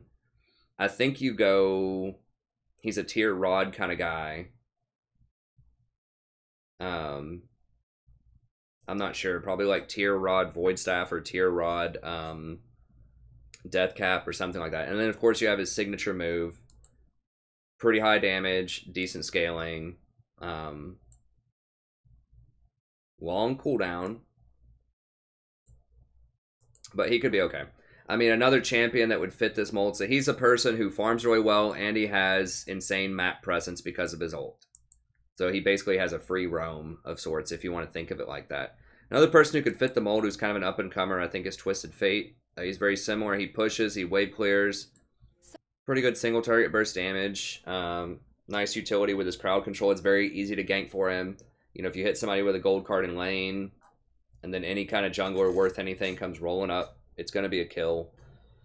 And then he can use his destiny to roam around the map and make plays. So Twisted Fate's a little more on the challenging end to play. You have to be able to make sure you pull those gold cards, especially when you're running and fights are crazy and you're freaking out. Or when you're trying to roam, you got to make sure you have those gold cards. But he could potentially be another person who's up there. Other champions like Galio's really good too. He can push, roam. There are a lot of good mid laners. Echo can be really good. Katarina, I mentioned early, can be really good. Kassadin can be super strong in the right circumstances, but he doesn't really have any wave clear, which can be problematic. So if other people on your team have great wave clear, he's awesome. But if they don't, it can be problematic. So, you know, if you have like a Sivir on your team and, I don't know, Rumble, then you might be able to get away with going with Kassadin. But you got to make sure you have wave clear on something. Then the jungle, not much has changed. We've got J4, super powerful, Gragas, Cho, Maokai, Sejuani. Anything that runs Cinderhulk, basically, is going to be really strong. Kayn, as I mentioned earlier, is kind of an up-and-comer. People are learning how to play him. He has great gank paths. He's pretty good against tanks. Pretty mobile. So I think he could potentially be pretty strong. I'm trying to think if there are any other up-and-coming junglers that are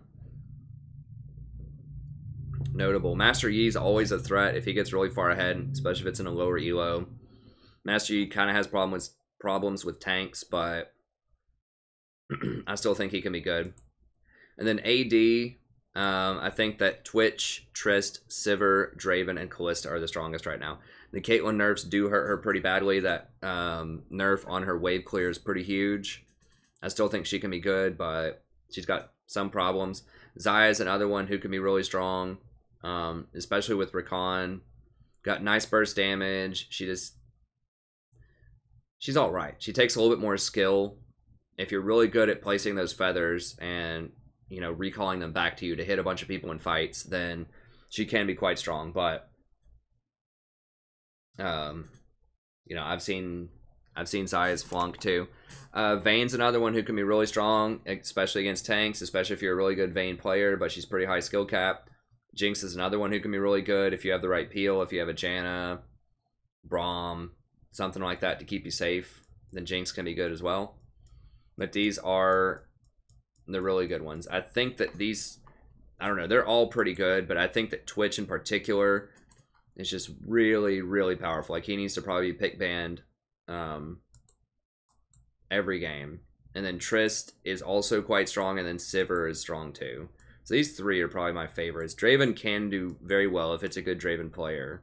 And then Kalista can be very strong if it's a good Kalista player.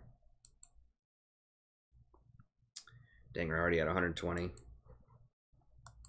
Hour 20 here. We'll try to pick it up a little bit here. Okay, so I just want to talk really quickly about my future balancing wish list. Before I start this, just really quickly, I know this isn't that kosher, but I'm just going to take 30 seconds and just go grab some water. I thought that I had some here. This is kind of feeling a little parched. So just let me grab some water just real quick, and we'll reconvene. So just give me like 1 minute.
All right, I'm back. Sorry about that. I'll be sure to leave a timestamp in the description so people can jump past that if they want to. Okay, so this is my future, and I just went ahead and grabbed a snack too because I'm feeling kind of tired. I'm about to like pass out, but I need to finish this. So this is my future balancing wish list, and then we'll go on to the tier list itself. So these are things that I would like to see changed in the game. A lot of this is involving like nerf-ish type of things. Mostly changes to kind of clarify what a champion should do and to put them at an appropriate power level. Then also, so I'm going to start with some champions that I think are problematic, and then I'm going to go into items and just rebalancing of different items just to clarify their purpose. Quite a bit of emphasis on support items, and then I do have some with tank. I didn't rebalance a lot of the AP items, but I would also like to see an overhaul of the AP items, especially for supports, but I didn't go into that here because I already have enough. I could add on to it in the future, but I just want to hit on some of these things really quick. So hopefully Riot will do some of these. This is the direction that I think would really help with these champions.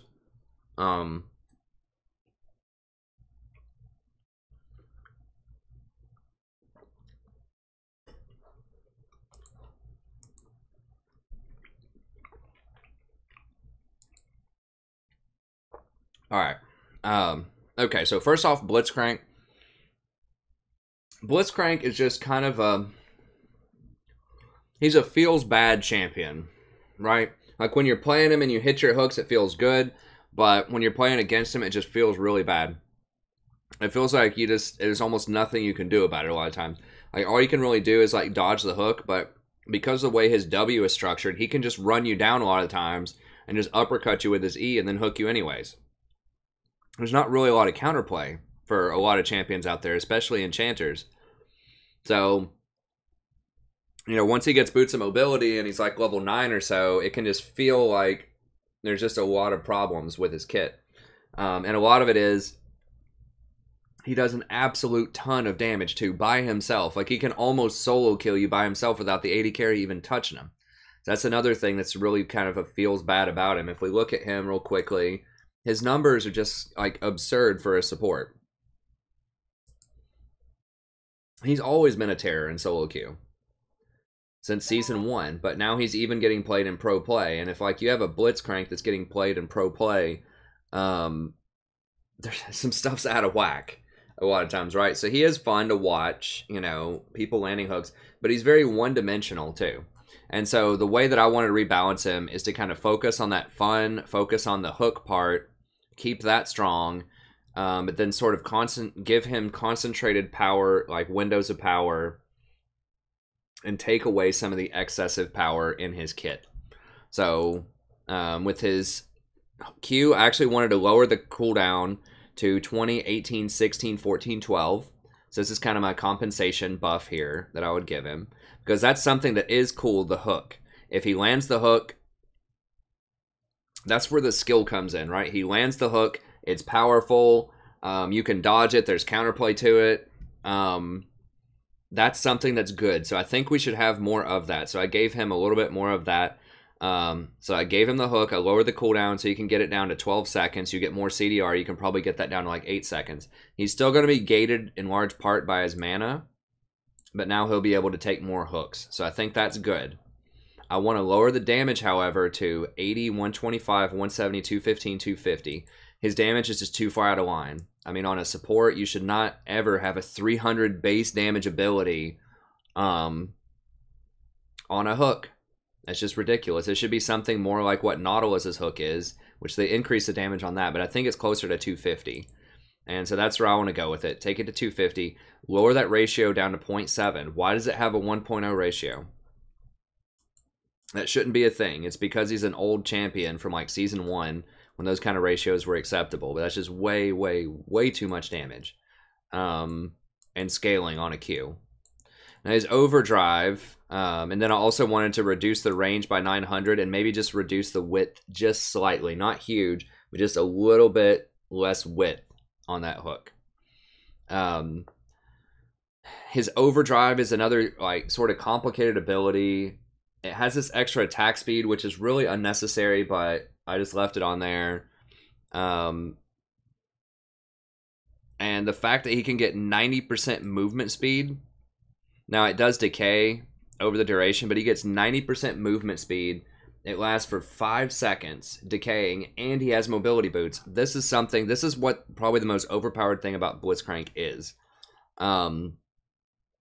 When you can spot somebody in the jungle, like an enemy Sona, and this happened to me the other day, as Blitzcrank, turn on your overdrive and just run at her. There's no counterplay to that. Like, the only thing Sona can do is maybe ult.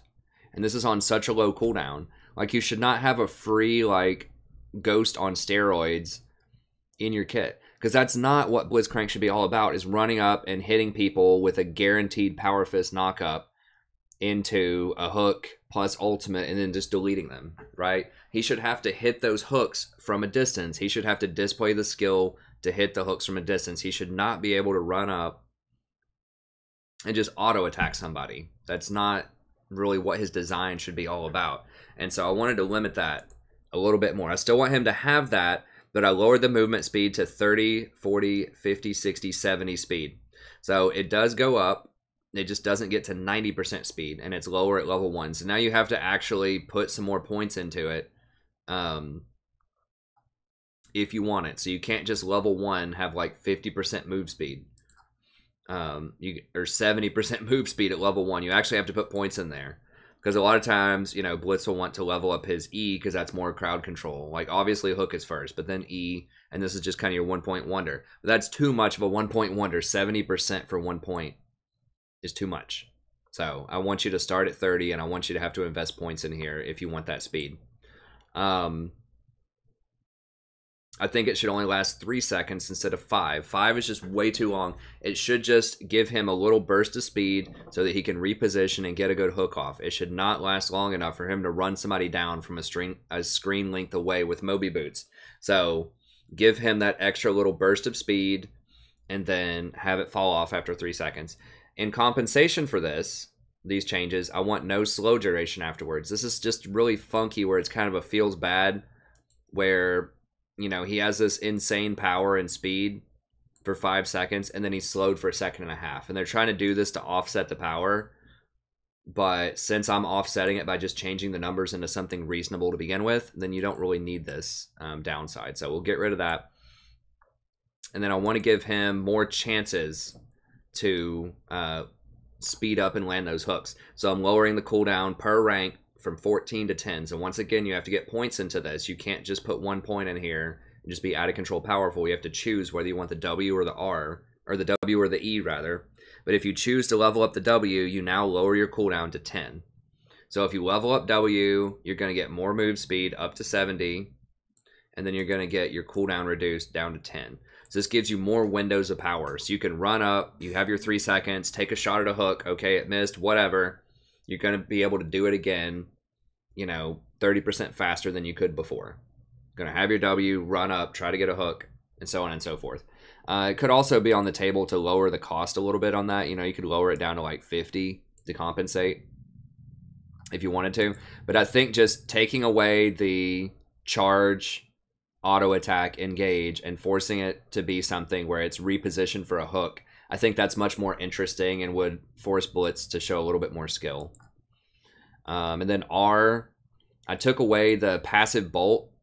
I don't know why it has this. This is really annoying. It accidentally steals creeps from your AD carry sometimes when you're in lane. It can accidentally trigger Baron or Dragon when you're trying to ward. It's just a very awkward mechanic from like Season 1 that just has to go, like, because you can't control it, and it's just really weird. You're almost always going to have your ult on cooldown anyways. Like, the probability that you're going to be sitting in a fight within 450 radius of enemies, and you're just going to let this thing randomly, like, spark people every 2.5 seconds without pressing your ult button at some point, is just silly. That's not going to happen. You're almost always going to use your ult on cooldown if enemies are within range. There's not really any interesting gameplay that this opens up. So just get rid of that passive. Lower the damage across the board. Once again, way too high. Why does something that becomes on a 20-second cooldown have 500 damage with a 1.0 ratio? That's ridiculous. So I lowered that down to 200, 300, 400. 400 is still a lot. And I lowered the ratio to 0.7, just like I did on the Q. So we just took away the passive, lowered the detonation damage. I mean, his full combo is still going to do 650 plus whatever his E knockup is. It's still going to be like 800 damage, not including AP ratios. You're going to have like a 1.4 AP ratio. So you can still basically, you know, knock off 50 to 75% of someone's health. You just can't do like 90% now. So I think these are all good changes for Blitz. It makes him able to throw more hooks, to reposition, to throw those hooks with the W and the Q. He's still going to be gated by mana, but it's just going to take off like his extreme damage that he does. Your AD carry or whomever is around you is actually going to have to finish someone off, which shouldn't be a problem. You know, typically your AD carry will have enough damage to kill them, but it just makes sure that they don't get deleted, you know, instantly with no counterplay. Especially the W. This is something they really, really need to address. Blitzcrank should not be able to run up and make a play on you without having to throw a hook from distance. That's his whole thing. So he should not be able to run up and auto-attack you with an E and then burst you out. That's ridiculous. Okay, so that's what I would change about Blitz. Cho'Gath, another problematic champion. It's really just his R. Everything else is pretty good with his kit right now.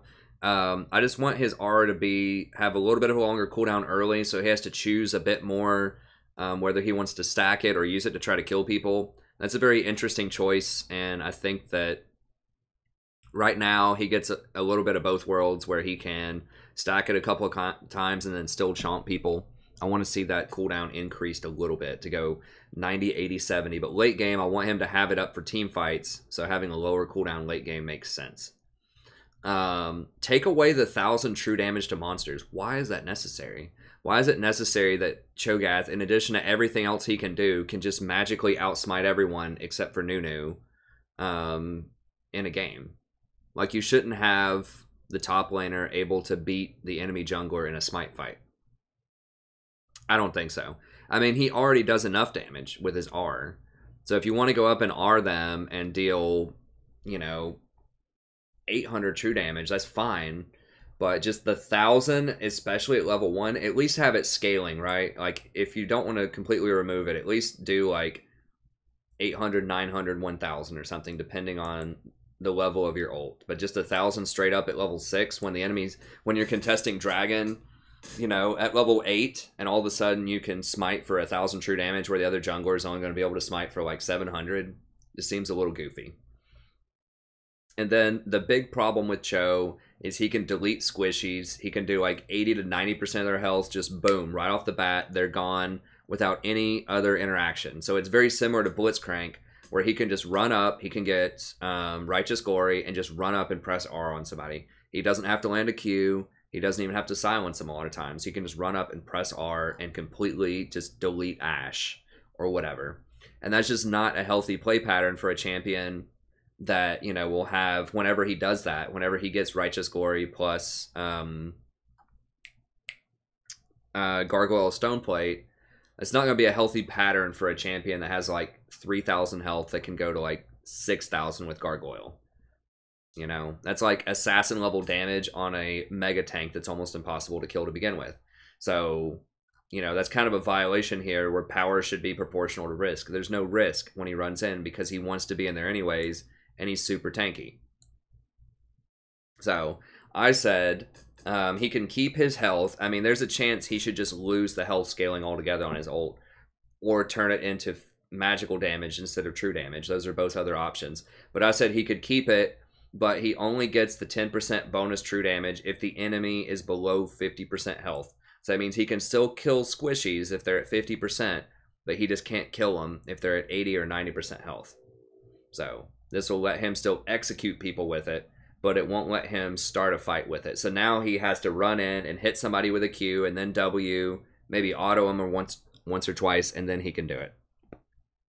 Or he has to have teammates get somebody low first, and then he can do it. Either way, he can't be the person just to like flash in and, you know, 100 to 0 somebody with his R. So I think that's a good change. Just basically turn it into an execute. If he wants the bonus true health, or the bonus true damage, it needs to be an execute. Okay, Draven, what I would change here, Draven's big problem is he does way too much damage early on in the game. That's what his problem is in lower elos, like Platinum and lower, and his problem in Diamond and higher is that he's too predictable with his axes, and the enemy has lots of time to counterplay, to hit him with skill shots or punish him when he goes for axes. And so I've tried to fix both of these simultaneously to make him more competitive at higher elos, and to also make him more fair at lower elos, so he's not permabanned. So I think that the way to fix him for Platinum and lower is lower the base AD that he gets at the beginning. Right now he gets, I believe it's 30, 40. Let me just pull it up here. I looked obviously when I did these numbers, but I don't have them directly off my head. I know he starts at 30. Yeah, 30, 35, 40, 45, 50. This 30 base is way too high. Like I talked about earlier, he basically starts off with 1,500 gold worth of extra damage at level 1. And that's just not fair, like for a champion to walk in with like a pentakill worth of damage in the bot lane. So I want to lower his starting damage, but I want to give him his power back later in the game. So I want to go start at 15, so it's at half at level 1. So he's still going to be, you know, starting off with like 800 gold worth of stats, just not 1,600 gold worth of stats. So he's going to get 15, 25, 35, 45, 55. So he's back to normal at level 7, and he actually does a little bit more than he did at level 9. And then his ratio I lowered across the board. It used to be 65. I just knocked 5% off at every level. So just to ding him a little bit on the damage. So he'll be about even at level 9. He'll have slightly less top-end damage. But he'll be about even. And then what I want to do as well And, you know, this would be a bit more... So I think this is almost like that absolutely should happen. But something I would like to see changed is change his axe time in the air from like 2 seconds to 1 second, or even 1.5 seconds. You might have to adjust his gory that he gets or whatever. Adoration stacks.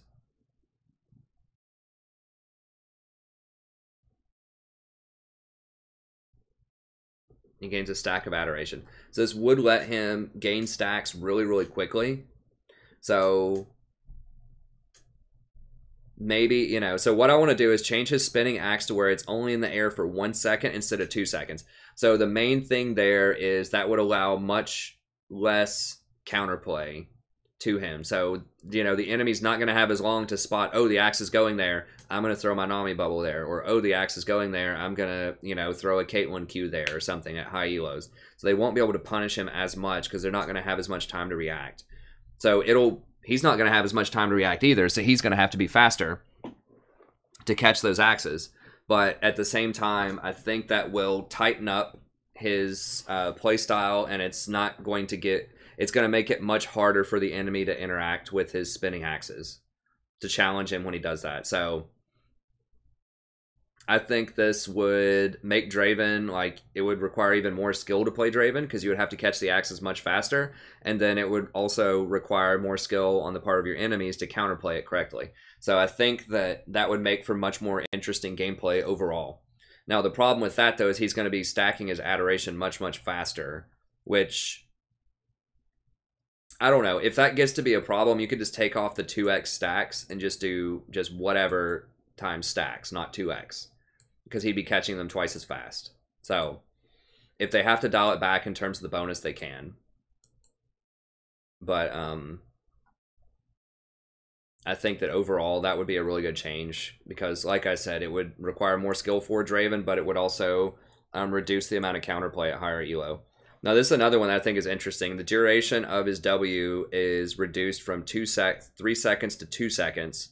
So you have less time on it. But if you catch an axe, it refreshes the duration. So it doesn't reset the cooldown, it refreshes the whole thing. And that means that he can pretty much, as long as he's juggling in lane, he would almost permanently have this movement speed buff. So he would be able to, you know, run around, and he would have the bonus attack speed too, as long as he doesn't catch an axe. So once again, this is going to allow him to counterplay enemies that are trying to disrupt him while he's catching those axes. And it will give him more compelling trade patterns early on. So that'll compensate for a lot of the damage that he lost. Now he's going to have extra mobility so that he can trade better. But you have to catch those axes over and over and over again quickly, because it's only going to last for 3 seconds. If you ever drop an axe... because remember that the axes are going to be in the air for 1 second total instead of 2 seconds, and this buff's only going to last for 2 seconds. So if you drop an axe, you're going to have to wait those 12 seconds. So it's going to make it riskier, but once again, for good Draven players who are constantly catching those axes, they're going to have the movement speed to juke people who are trying to mess with them. So I think that would make him really cool. That would make him, you know, kind of what his fantasy is, which is a very high skill cap, very agile AD carry who potentially does a ton of damage, very high risk, high reward type of champion. So I think that'll clean up his play patterns. That'll stop him from just one-shotting people early on. And that will allow less counterplay to the axes, and that adds a much more interesting mechanic and high-risk mechanic with Blood Rush. Because if he catches an axe, it reduces the cooldown. You know, whatever. You basically, this is always off cooldown. But that would make it much riskier, where he can basically permanently have these buffs, but at the cost of having to constantly catch those axes. So I think that kind of fits his theme, his fantasy a little bit more, and would make him better at higher elo and more fair at early elo. Okay. Janna, now this is something that definitely needs to happen. Janna's very overpowered. I've played her a ton. How are we looking on time? I don't want this to be like too long, but I think these are interesting changes. Once again, just all stuff I would like to see, but people ask me this all the time. Well, what's wrong with this champion, or how could they fix this champion, stuff like that. So I just wanted to do this list really quickly, and I'll move faster. Her passive right now, where everybody gets the 8% when they move towards her, should be much lower. Why is it 1250? That's so far away. I think 700 would be much better, maybe even 800. My philosophy with Janna is let her keep her power, but take away her safety. Because right now the problem with Janna is she has extreme power with her shields, with her healing, and she's just too safe overall. There's just too many ways that she can weasel her way out of tough situations, and it's just very infuriating to try to catch her, not only to kill people on her team when she can peel so much, but also to actually catch her and kill her. And this is what sets her above someone like Sona, is because there's no counterplay to Janna hardly. Like, you just cannot get to her, a good Janna player. Whereas Sona, she's very powerful. She has a ton of utility in fights, but if you get on her, she's going to die. Right? She doesn't have any peel hardly, except for her ultimate. So that makes her susceptible, especially to assassins, whereas Janna is not so much. So I think lower her passive, make her get closer if she wants to heal people, or if she wants people to get the passive. Lower the range on her Q, so make it 700 instead of 800. Because right now you can kind of throw your Q to still start fights a little bit, and it really should be more of a peeling type of mechanic. So make her get closer to do stuff. In exchange, lower the cooldown on the Q to 8 seconds. The Q is one of the best ways that Janna can express skill by stopping people who are moving. You know, it can stop a Zac engage, it can stop a Lee Sin from going in, it can stop all kinds of dashes, and those are like the coolest, like, feel-good moments of her kit, or when the Q hits people. So I think in exchange for lowering the range, you should lower the cooldown on that as well. So lower the base to 12. I think it's like 15 right now. Lower it to 12, take it down to 8 seconds if she wants to level it up. So give her a reason to think about, do I want to level the Q or do I want to level the W? Because right now it's not even a question. You always level W. But this would make it more interesting because you're like, well, I could actually disrupt people in fights a bit more if I had more Q. Right? So I have to choose between the W, which is going to give me the slow, or the Q, which is going to give me the disruption, the knockups. Speaking of the W, I had originally said I wanted to take away all of the extra move speed on it. That might be a little harsh, but it might be necessary. But at least lower the extra speed from currently, I think it's 17%. You want to lower it down to 10%. So once again, we're trying to make her a little bit less safe. So it still has the same amount of slow on it, still has the same damage on it, but we're just lowering the free movement speed that she gets. And then in exchange, we're going to lower the cooldown and make it go from 12 to 8 seconds again. So you can do more of that in fights to help people, to kite people, right, with your W, to slow them. So once again, we're making her get close. We're making her interact more with fights. By lowering the cooldown, we're empowering her to interact more in fights, but we're making her do it at a closer range. And then the E also, lower the range from 800 to 700. So once again, she has to be close. She can't just hang out really far in the back where no one can touch her. She has to get close. And that's going to make it inherently a bit riskier because people can touch her. And I think that would do it. That's not going to completely gut her. I think that's fair treatment because she's still going to have her shield intact. It's still going to give the AD. It's still going to be a massive shield. She's still going to have her ultimate intact, massive heal, knockback. It's just going to take away her free power, which is a lot of it is her range. So it's just going to make her a little bit of a riskier pick to compensate for all the power that she has. So if we needed to nerf her further than this, you know, you could just take away the movement speed altogether. But I also want to change Grievous Wounds to affect shields, which I'll talk about here in a second. And I think that would also bring her in line with other champions like Soraka, like Sona as well. We'll talk about that here in a second. So I think that would be fair Janna changes. I try to be fair with the proposed changes. I don't just want to nerf stuff into Oblivion most of the time. I want to nerf the things that are ridiculous about the kit, but also bring in other things that seem really cool about the kit that are like the best parts of the character a lot of times. Now, someone like Cho, that's basically all nerfs. I mean, he gets a little bit of a buff on that. But most of them, I'm changing them to not just nerf them, but to give them some cool buffs so that they're unique and they express their strengths and their cool like play and counterplay a little bit more. All right, Jarvan. Jarvan's a big problem right now, and the big problem with Jarvan is there's just virtually no counterplay. If he presses R on you and just like Qs you and attacks you on an 80 carry, it does like 80% of their health. So it's very similar to Cho, where he just runs up, does all the health, you know, damage. I would really like to see him have to hit his Q like have to hit his knock up. I wasn't quite sure how to incorporate that, but I really want to see him hit his EQ combo at least, because that's the one skill expression of his kit. To hit the EQ combo to make sure that he has enough damage. Maybe you could do like if he connects the Q with the E, he gets a lot of bonus damage. Something like that. But I basically lower the damage on his passive to 8%, just to lower his burst a little bit. The range on his Q I lowered to 650, which is more in line. It just seems appropriate for a melee champion. Like, why does a melee champion like Jarvan have 770 range on his Q? It doesn't make sense. So 650 is big enough. That's enough to hit Caitlyn. And then I just lowered his damage. Like on his Q, his bonus AD, I lowered it, the ratio from 120 to 100. So it makes it harder to just full out dunk somebody.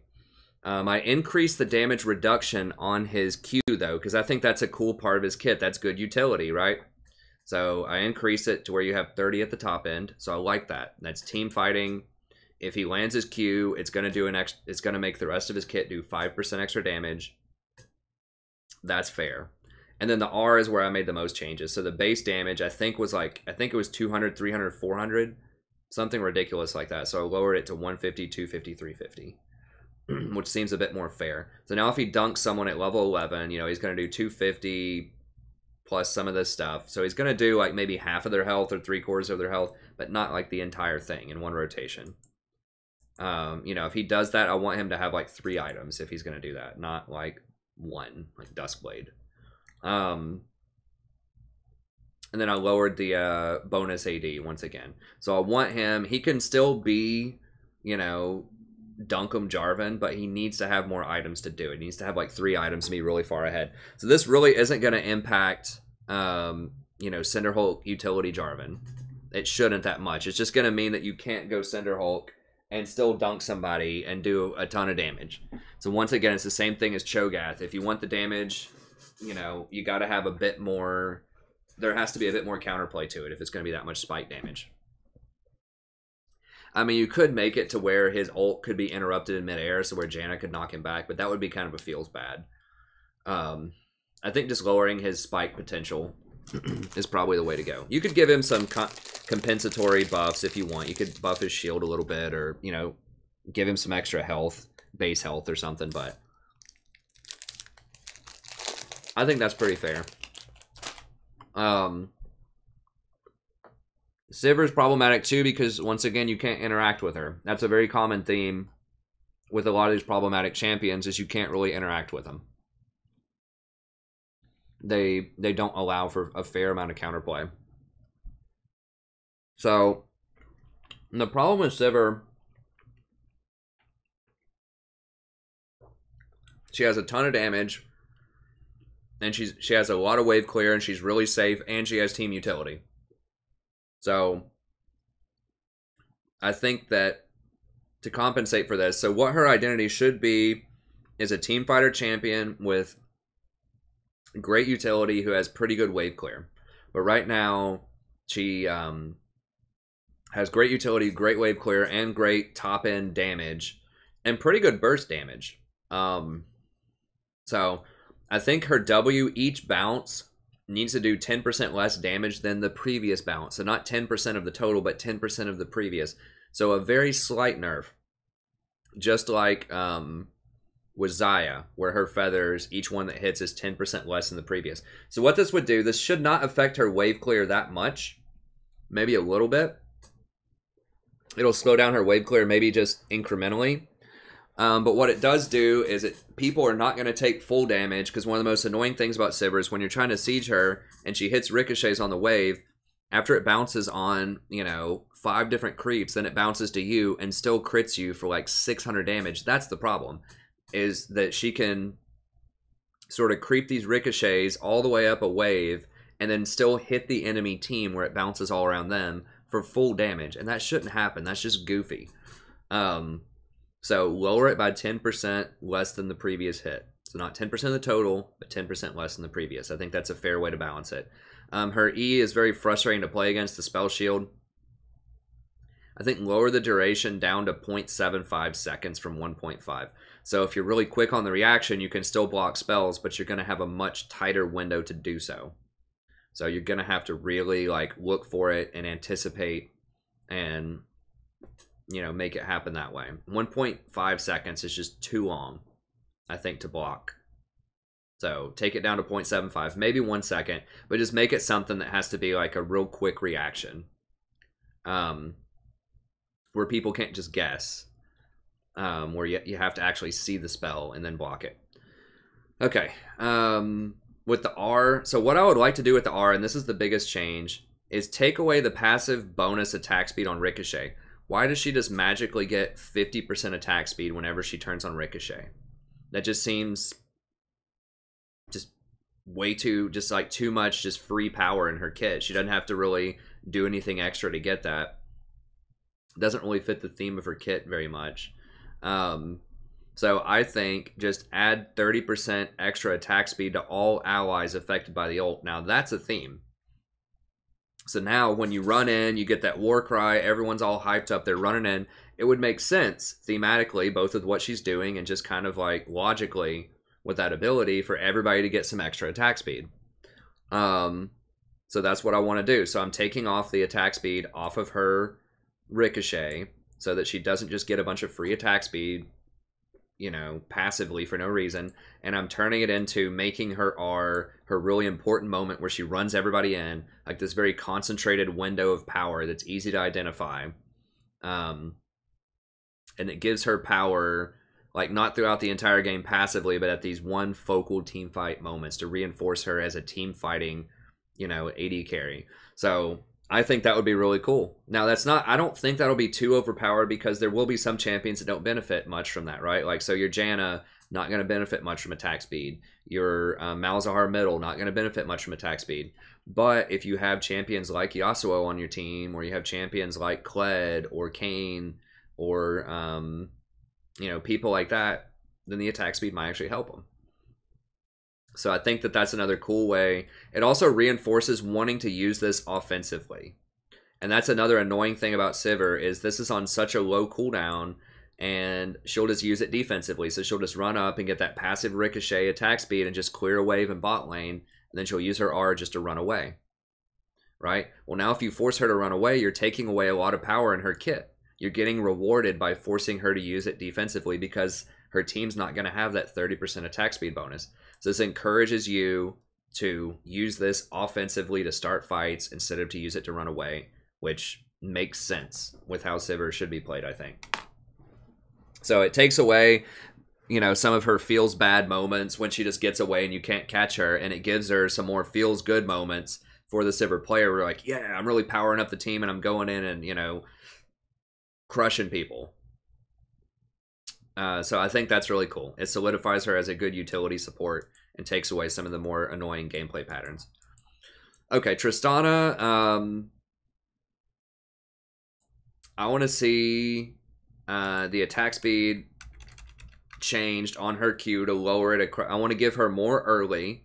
So I want to shore up her early game weakness a little bit and give her 50% early instead of, I think it's at 30. But I want to take some off of her late game because it's just way too powerful late game. So I want to go 50, 60, 70, 80, where I think they go 30, 50, 70, 90, 110. 110 attack speed is just way, way too much on a single ability. So dropping it down to 90 is still crazy. That's still really high. And that's going to give her 50% more early on. It's going to knock it from 30% to 50%. So that'll give her some more power early and take away a little bit later, which is kind of the theme of what I'm doing with Tristana. The cooldown, I want it lowered so that she can do it more often to compensate. So it is still powerful, but I want her to be able to do this more if she chooses to level it up, especially in the laning phase. It'll allow her to pressure towers a little bit faster and just have more uptime on her abilities. Okay, the W, this is something that I want to change the most. I don't want her to get resets just for blowing up, getting max stack charges, because right now what she can do is she can engage and just go crazy and then get away for free, basically. So she can go in with her W, you know, drop the bomb, go full stack, and then she can go in again after it blows up if she wants, or she can go out. So I think she's just too mobile with her escapes when she does that, because she has 2 escapes in her kit. She has her W and her R. And allowing that reset just makes it too powerful. It's too difficult to catch her. It's too difficult to punish her, because there's basically, in a team fight, it just resets so often that it's just really hard to keep track of her. Now, you could nerf it to where it's just on kills or assists. Then she gets a reset, but not on the bombs. That's just way, way too powerful when they added that on there. And to compensate for that, I want to lower the cooldown once again to about 12 seconds, 16 to 12 seconds. So she's going to have it more of her own sort of free volition, but she's not going to have these free resets just because someone on her team killed somebody in a team fight. It's just a huge get out of jail free card for mispositioning. So if she jumps in and she's like, oh crap, I'm in trouble, there's a counter gank, and then they just happen to kill somebody, then she can jump back out and she's like, whew. You know, it doesn't punish her enough for mispositioning. However, I think resets on towers could be interesting, because that's reinforcing her taking towers. So I don't think it's going to come into play that much. But it could, in a way where, you know, if you want to jump in, like jump to a tower, throw a bomb on it, attack it a few times, and then jump back out afterwards. Like, that could be something you could do. Or maybe you want to jump in to start attacking somebody, and then they like flash away, and then you can go back and attack the tower and jump back out. Like, there are still some places where you could do it, but it certainly would not be nearly as abusable as it is right now. Okay, and Twitch is the last champion I would want to change. There are probably some other ones that would need to be changed. I didn't go into everybody, but these are just kind of the most problematic ones right now. Okay, Q is the big problem with Twitch, his invisibility, right?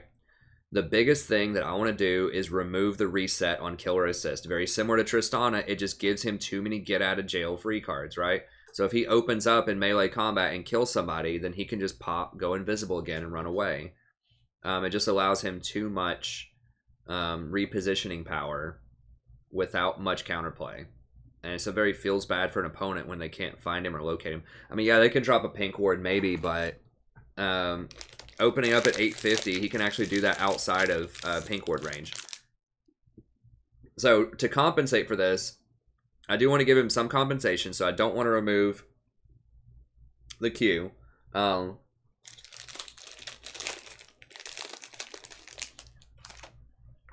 want to give him 20% movement speed if he's within 300 range of a champion. You could maybe make it even higher than that, but I don't want him to be able to run forever, but I do want him to be able to move around while he's invisible quickly. So it'll be this kind of game of like cat and mouse, right? So where like you know where he is, maybe. But he gets this extra speed, so he always kind of has this edge on you in the shadows.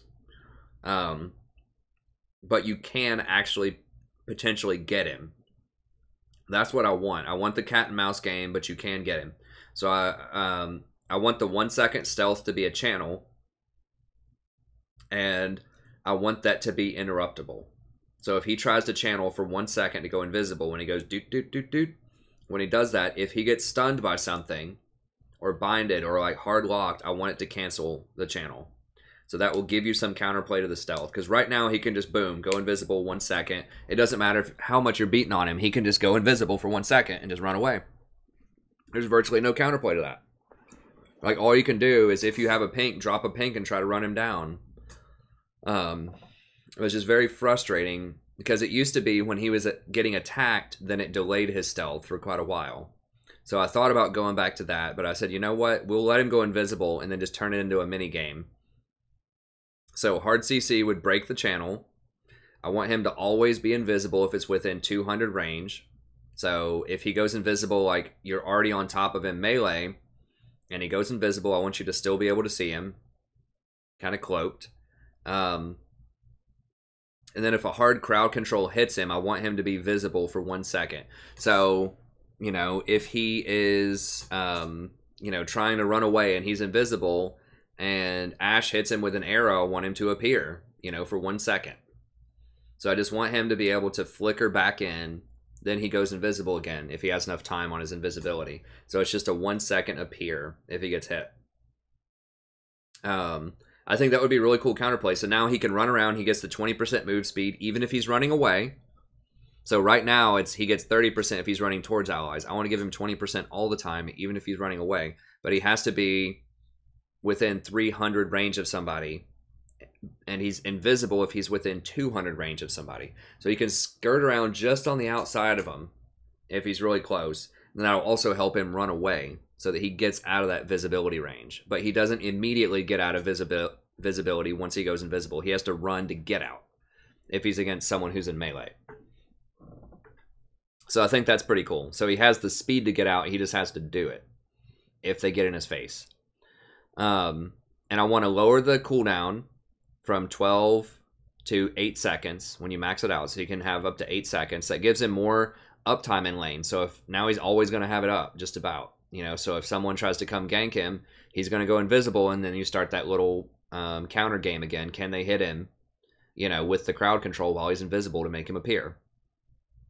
And then when they make him appear, if they get on top of him, then he's visible, right?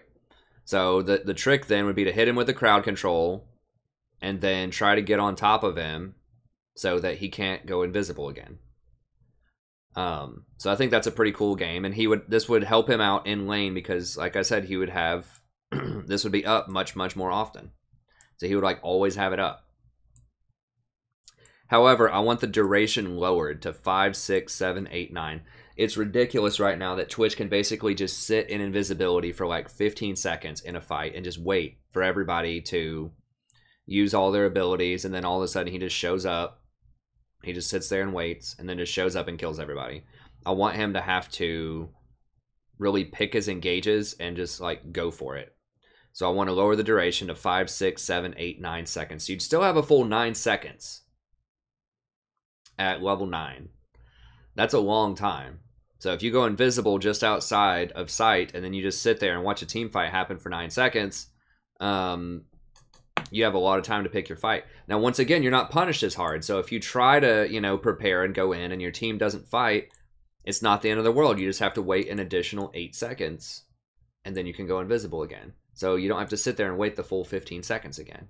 So I think this is fair because he's going to have this up a lot, and then he can kind of take a stab at it if his team's going to fight, but then he can back out and just wait if it doesn't work out. He just can't sit there for 15 seconds and wait. He has to sit there for 9 seconds. So I think that's really fair. So this gives him a bit more of this mini game, and it gives him more recovery if his team goofs and just like miscommunicates and doesn't fight, but it doesn't give him that obscene power where he could roam like across wards. He could like run through the entire enemy jungle in 15 seconds.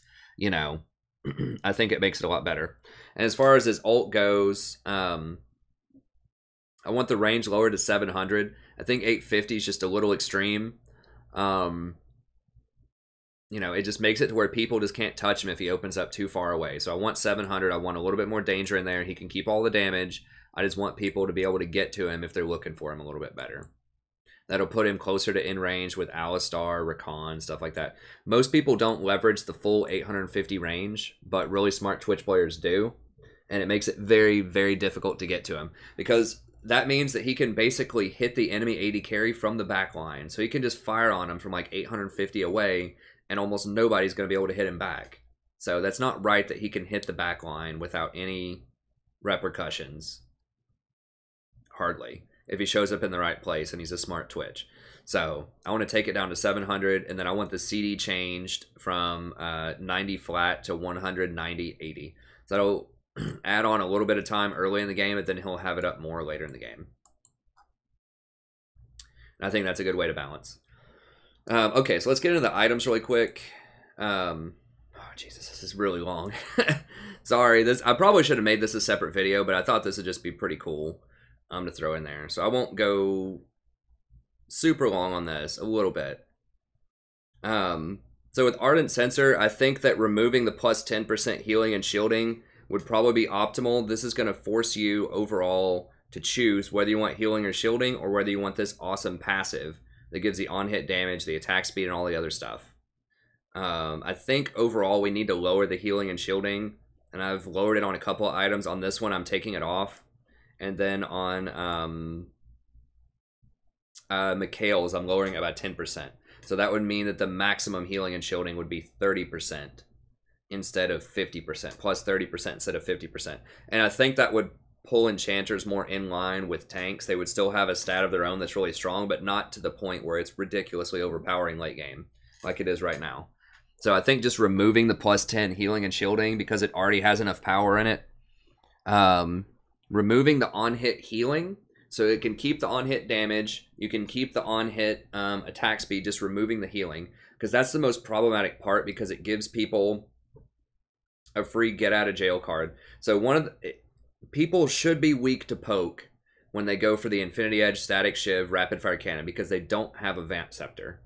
Right? But because of Warlords and because of this item, Ardent Censer, they get a ton of extra free healing. So that lets them just go massive critical strike and attack speed without any consequences or repercussions. Doran's Shield is also guilty of that. So that's letting people rush this stuff without Vamp Scepter. Whereas before, you had to be very, very careful if you didn't run Vamp Scepter because you could get poked out, especially if you didn't have an Enchanter support. So just take away the healing. I think that's the most problematic part. It doesn't really affect the damage power spike of Ardent. You're still going to have a massive power spike once you get it.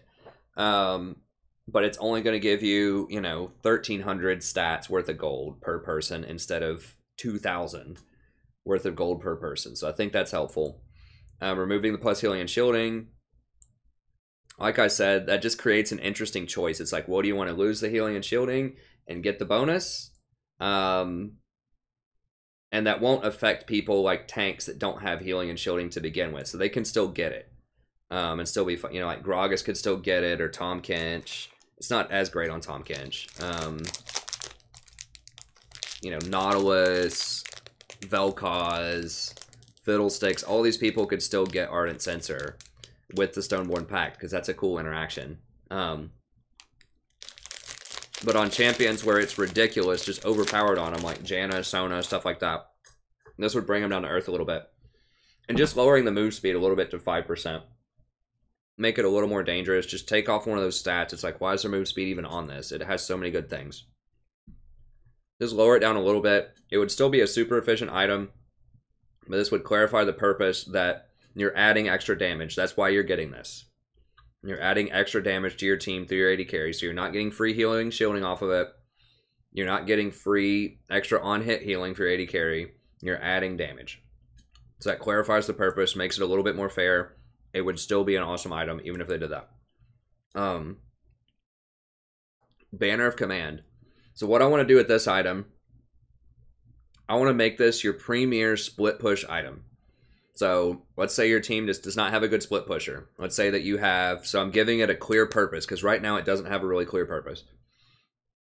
Giving it a clear purpose. Your team doesn't have a split pusher. You have a team fight team, but you're having trouble sieging. You need a support item that can help you split push. Or maybe you have one split pusher, but you want an additional split in another lane. So you want your Tryndamere to go top lane to help protect Baron, and your team wants to siege middle, but you also want to be able to push out bot lane to create some extra pressure. Then Banner of Command would come in handy there. So what I want to do with this is I want to lower the base health regen from 125% to 100%. That's standard on everything. I lowered that on the Raptor Cloak. So I lowered the gold on Raptor Cloak to 800 and took down the health regen, because you don't need that much health regen. By the time you get that item, you're not going to need it. So I think this would make that item much more competitive, because Raptor Cloak items are just garbage right now for the most part. So it needs some help. So I want to lower the Raptor Cloak. I want to lower the active from 120 seconds to 90 seconds. So you can use this more. That's a big problem with a lot of these active items, is it's just too long on the active. Why? It doesn't need to be that long. So I want to do that. I want to do each minion killed by the promoted minion lowers the cooldown by 1 second on the active. So as this thing rolls through the lane and kills more minions, remember, it's not going to get the kill on every single minion, right? It's going to get the kill on a lot of them, but not on every single minion. So I want it to go to, 90 seconds right when you cast it, lowered by 1 second per minion killed. I want to take off the magic immunity, and I want to take off the turret shield. Because I don't want this to be a siege item. Like, you can use it siege if you want to, but I want it to be a split push item. I want ZZ Rot Portal, we'll talk about that in a second. I want that to be the siege item. So this is just split pushing. So in exchange for taking off the magic immunity and turret shield, because those are just kind of clunky mechanics that just are really good against some champions like Rumble in lane, and just really kind of worthless against other champions like Fiora in lane or Gnar. And then I don't want it to have extra turret shielding. It's already going to have a ton of extra stats. In addition, I want it to be plus 80 armor instead of 60. I want it to be plus 80 magic resist instead of 60. And I want it to be plus 800 HP instead of 600. So I'm basically increasing 30% survivability across the board here. This turret shield used to reduce turret damage by 30%. So it's basically going to have the same effectiveness against turrets, but it's going to have equal effectiveness against another split pusher who goes down there to try to take it out. And I want to give it plus 70 damage instead of plus 50 damage so that it pushes faster. So it has pretty good stats overall. I don't know if I have it. I don't think I have it pulled up here. But basically the stats on it are fine. The stats are worth, you know, the 2,200 gold that you pay for it. It's just the active is not really worthwhile now, because it pushes too slow and the cooldown is just too long that you can't make use of it. So giving it a lower cooldown and incentivizing your opponents, hey, you better go deal with that, or he's going to reset the cooldown fully and then put it in another lane, really put some extra pressure on them to go deal with the split pushing banner minion. So I think that's pretty cool. I would like that. Blood Razor in the jungle is just really weak right now. I would change the on hit from 4% to 6%, and I would make the cap versus monsters from 75 to 100. I think farm junglers are in a really tough spot right now, and I think this would help out champions like Shyvana, Udyr, Master Yi, maybe even Warwick, Xin Zhao.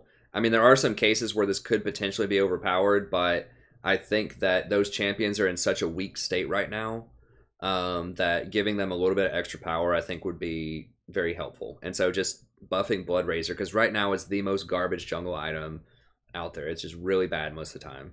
So I think buffing it up would help a lot, especially this cap on monsters, because that lets them just clobber monsters, just go even, like, just really take down those barons and dragons, which is what those champions should do.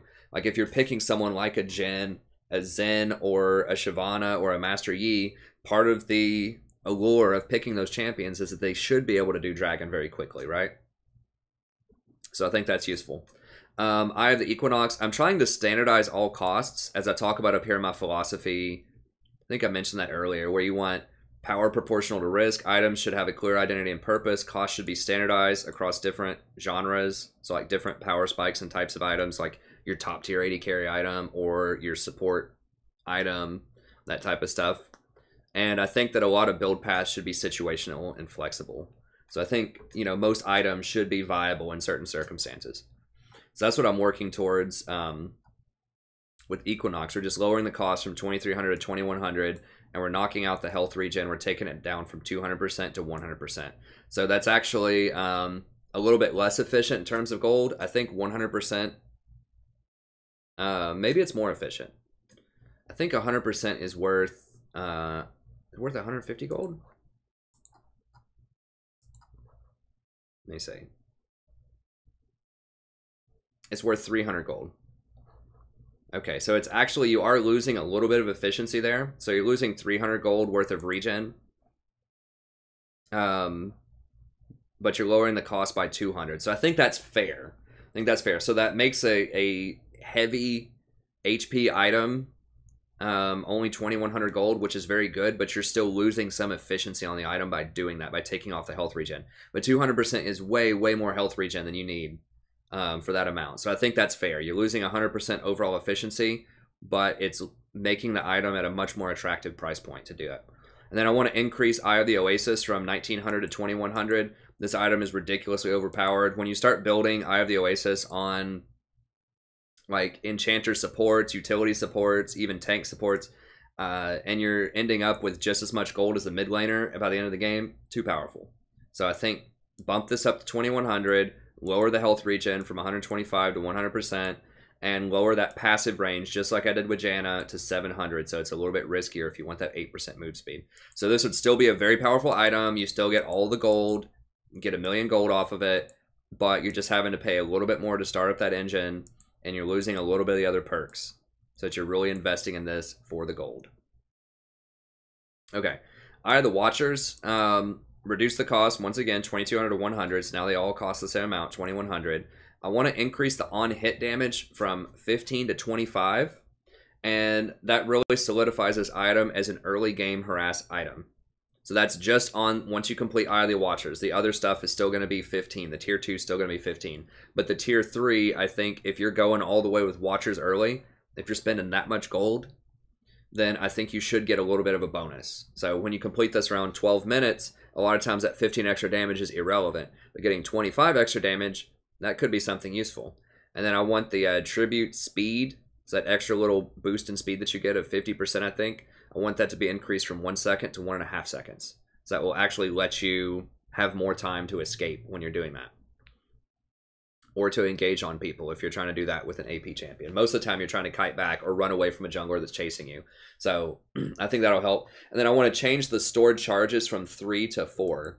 So this will equal out, or this will even up with Eye of the Equinox, because Eye of the Equinox has 4 charges. It could potentially let you get more escape time here, and it'll give you more all-in damage. So 4 charges would give you 100 extra on-hit damage in an all-in fight, which isn't like an insane amount, but it's pretty good. And that will also give you more gold when you return back to lane to get hits. Because one of the big problems with Eye of the Watcher is once the game drags on, you can't just walk up and just hit random towers or hit random champions at 20 minutes into the game, because you might die. So being able to hold on to 4 charges will help compensate for that a little bit. So I think that'll help out. So this is just primarily going to be an early game thing. It's not going to matter later on in the game, but, you know, kind of late into the laning phase, that will give you a bit more all-in potential. So I think that's a good change. It reinforces this as an early game item. It gives you a little bit of safety as an AP champion in exchange for losing a lot of gold, right? You're not going to make nearly as much gold off of this item as you do Oasis or Equinox as the game goes on. All right, Frost Queens. Had a lot of changes here, so I want to reduce the cost to 2,100. I could have tweaked the other gold items as well that aren't eyes. I want to reinstate the penalty for Frost Queen for killing minions when you complete Frost Queen. I don't know why they took that off. That is, encourages mid laners, top laners to get this item sometimes, which it should not be used in the top or mid lane. So I don't know why they took that penalty off. Just put it back on there just to make sure it doesn't get abused by mid laners. I want the AP lowered from 60 to 55 in exchange for more utility, which is what we're going to do down here. So this reinforces it as a support item. It's going to have the same stuff, the on-hit, the extra charges, the tribute speed, the same stuff as Eye of the Watchers. The ghosts. So I want the ghosts to be more interactive, and I want them to be the main reason that you get this item. And I want it to be...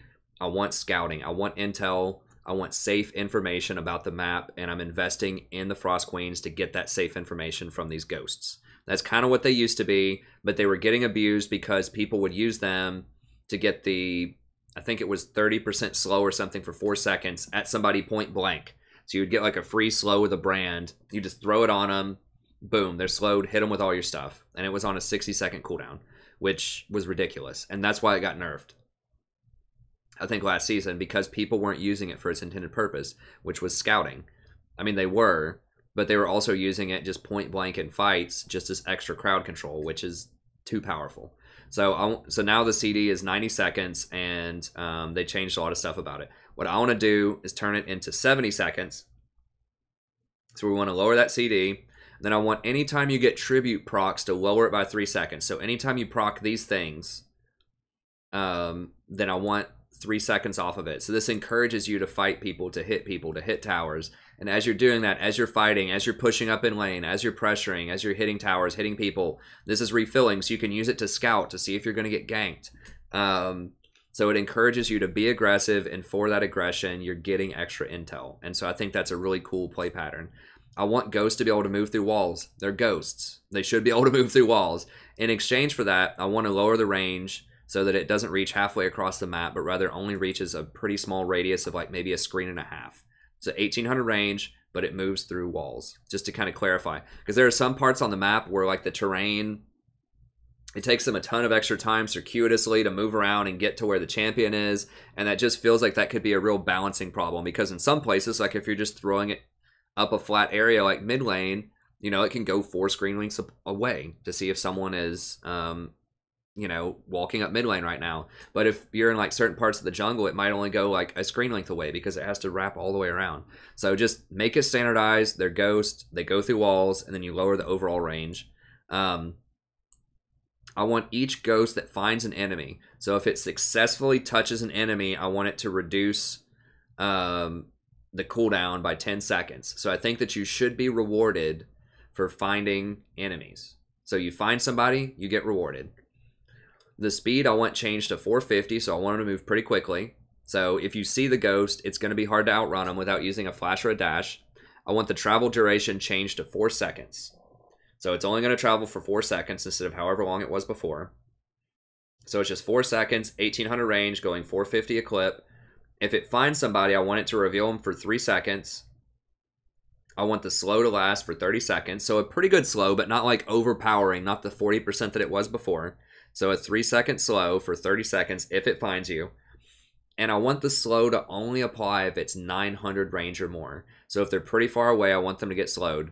If they're point blank, they're not going to get slowed. So this stops that abuse case where you could just do it to somebody point blank and then they would just get slowed. So you can't do it for that anymore. You can't do it for skill shots. And if you cast the ghost on them, they could actually walk towards you and not get slowed as long as the ghost didn't travel 900. Now, if they're running away, then it could travel, 900 and get them.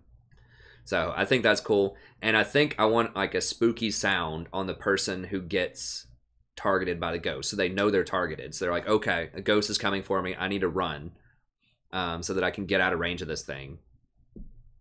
Or maybe run towards it. So it's an interesting game. Do you run away and maybe get hit for the 30% slow? Or do you run towards the ghost to maybe not get the 30% slow, but get revealed? So I think that's an interesting sort of cat and mouse. Like, how do you want to play it? Do you want to try to run from it? Do you want to try to run towards it?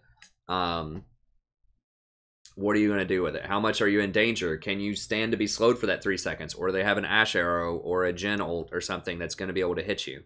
So I think that would add much more interesting counterplay. So I think this would really like solidify this item as a very cool scouting item with interesting interactions and play from both the user and the person who gets targeted by the ghost. And that would get rid of the abuse cases of doing it in melee combat, basically, with this. So I think that'd be really cool. So it'd be a decent item, but it would be worth the investment for advanced scouting, if that's what you want. Okay, Gargoyle. Just kind of lowered the stats across the board, made it a 2200 gold item, so more suitable for supports. This will encourage people like Cho'Gath not to get it as much, and some of these other champions that really abuse it. I'm going to lower the stats overall. The base, I'm going to lower from 40 to 35 on armor and magic resist. And then I want to add CDR to it for 10% to solidify it as a support item. And then Stone Skin passive, I want to lower the passive from 40 to 30 on both counts. So it's not completely worthless if you're not near other people, but it's going to be a bit weaker. And then right here, it's not going to be overpoweringly strong at 80-80 a pop. So it's going to be 65-65 a pop for that. Everything else is the same. So you're saving 300 gold on it. You're adding 10% CDR, which is about 266 gold. So you're getting 566 more gold out of it, but you're giving up 15 armor, 15 magic resist, which is about 600 or 700 gold. So basically you're losing like maybe 100 gold efficiency, 100, 150 gold efficiency, but it's not as slot efficient as it was because it's cheaper. So it's not going to appeal to big tanks as much as it does right now, because it's just going to be a cheaper item in general, although it's almost as efficient as it was before. Just some of that efficiency has been shifted to CDR. Okay, Grievous Wounds. Jeez, it's getting long. It's getting long. It's going to be like a 3-hour video. But I think it's cool. Whatever. I think it's cool. I'm having fun with it. I'm going to keep going with it. Grievous Wounds now also applies to shields. Okay, so it would apply to Janna shields and other shields that are going on. This is my most controversial one. I don't have this like pinned out enough, but I would like to see something like this where it applies to shields, it lowers all healing and shielding by 50%, not just 40%, 50%. And I want it to be activatable. I don't want it to be automatic. So if someone gets Executioner, it has 100% uptime in a fight. I want it to have windows of vulnerability. So I want it to be very strong for certain windows and then off on other windows, so it doesn't completely shut Soraka out of the game. It'll shut her up for a little bit, so she's not going to be as strong. But if she manages to make it through the fight, if the people she's trying to heal manage to reposition and make it through the fight, then they can actually get their full healing for some amount of time somewhere in the fight. So I think all of the items, Executioner, Mortal Reminder, Morellonomicon, and Thornmail, I think all of these should be standardized to where they all give the 50%. They all apply to shields. It triggers for 5 seconds. So whenever you activate it, it lasts for 5 seconds. And whenever you hit somebody with physical or magic damage, it debuffs them for 3 seconds with the mortal wounds debuff. And of course, it can refresh if you hit them more. So that means you could get up to 8 seconds of triggered effect. Right, and I want all of that to be on like a 30-second cooldown. You could maybe make it 20 seconds, but some amount of time where it's going to give them at least 10 to 15 seconds of healing time. So this encourages you to close out fights quickly within 8 seconds. So that reinforces champions like Soraka who are really good at long fights. They will, if they can survive, come back into full efficacy again. Remember, I'm trying to balance this out by lowering the overall healing and shielding from a maximum of 50% down to 30%, like I just talked about earlier. So that should hopefully bring Soraka into line. However, you know, this would have some wide sweeping implications to it. So you would have to, you know, I would have to look at Soraka, Vlad, Mundo in particular again, probably Spirit Visage, and just see if that makes sense balance-wise. But in theory, that is what I would like to do, is something like that where Grievous Wounds has a limited window of extreme power where it just like shuts out healing and shielding for a good window there, 50% on everything for a total of 8 seconds. And then after that, there's some kind of downtime where people can do their healing and shielding. So you can play around it. So if someone activates this early against Mundo, for example, then he could wait the 8 seconds if he can, and then after that's done, then he can activate his ultimate and get it off. Or with Soraka, for example, you can heal through the 50% debuff, and then if you manage to make it for that 8 seconds, then you can get full healing again. So I think that would be pretty cool. And that would also apply to Janna's shields.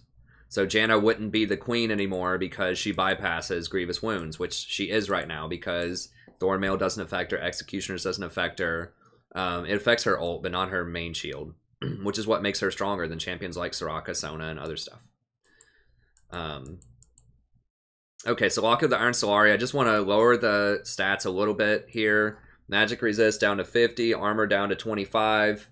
And then I want to add CDR at 10%. It's very frustrating on this item when you get it as a support because you don't have CDR on it. So just give it the CDR. It will also discourage junglers and top laners from getting this item, which is what Riot really wants to do.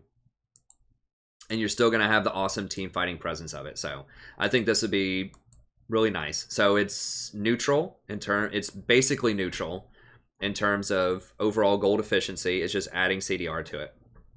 Another thing that I like here, if we don't do the full rework of Grievous Wounds, I would like to see Mikhail's offer some kind of help against Grievous Wounds.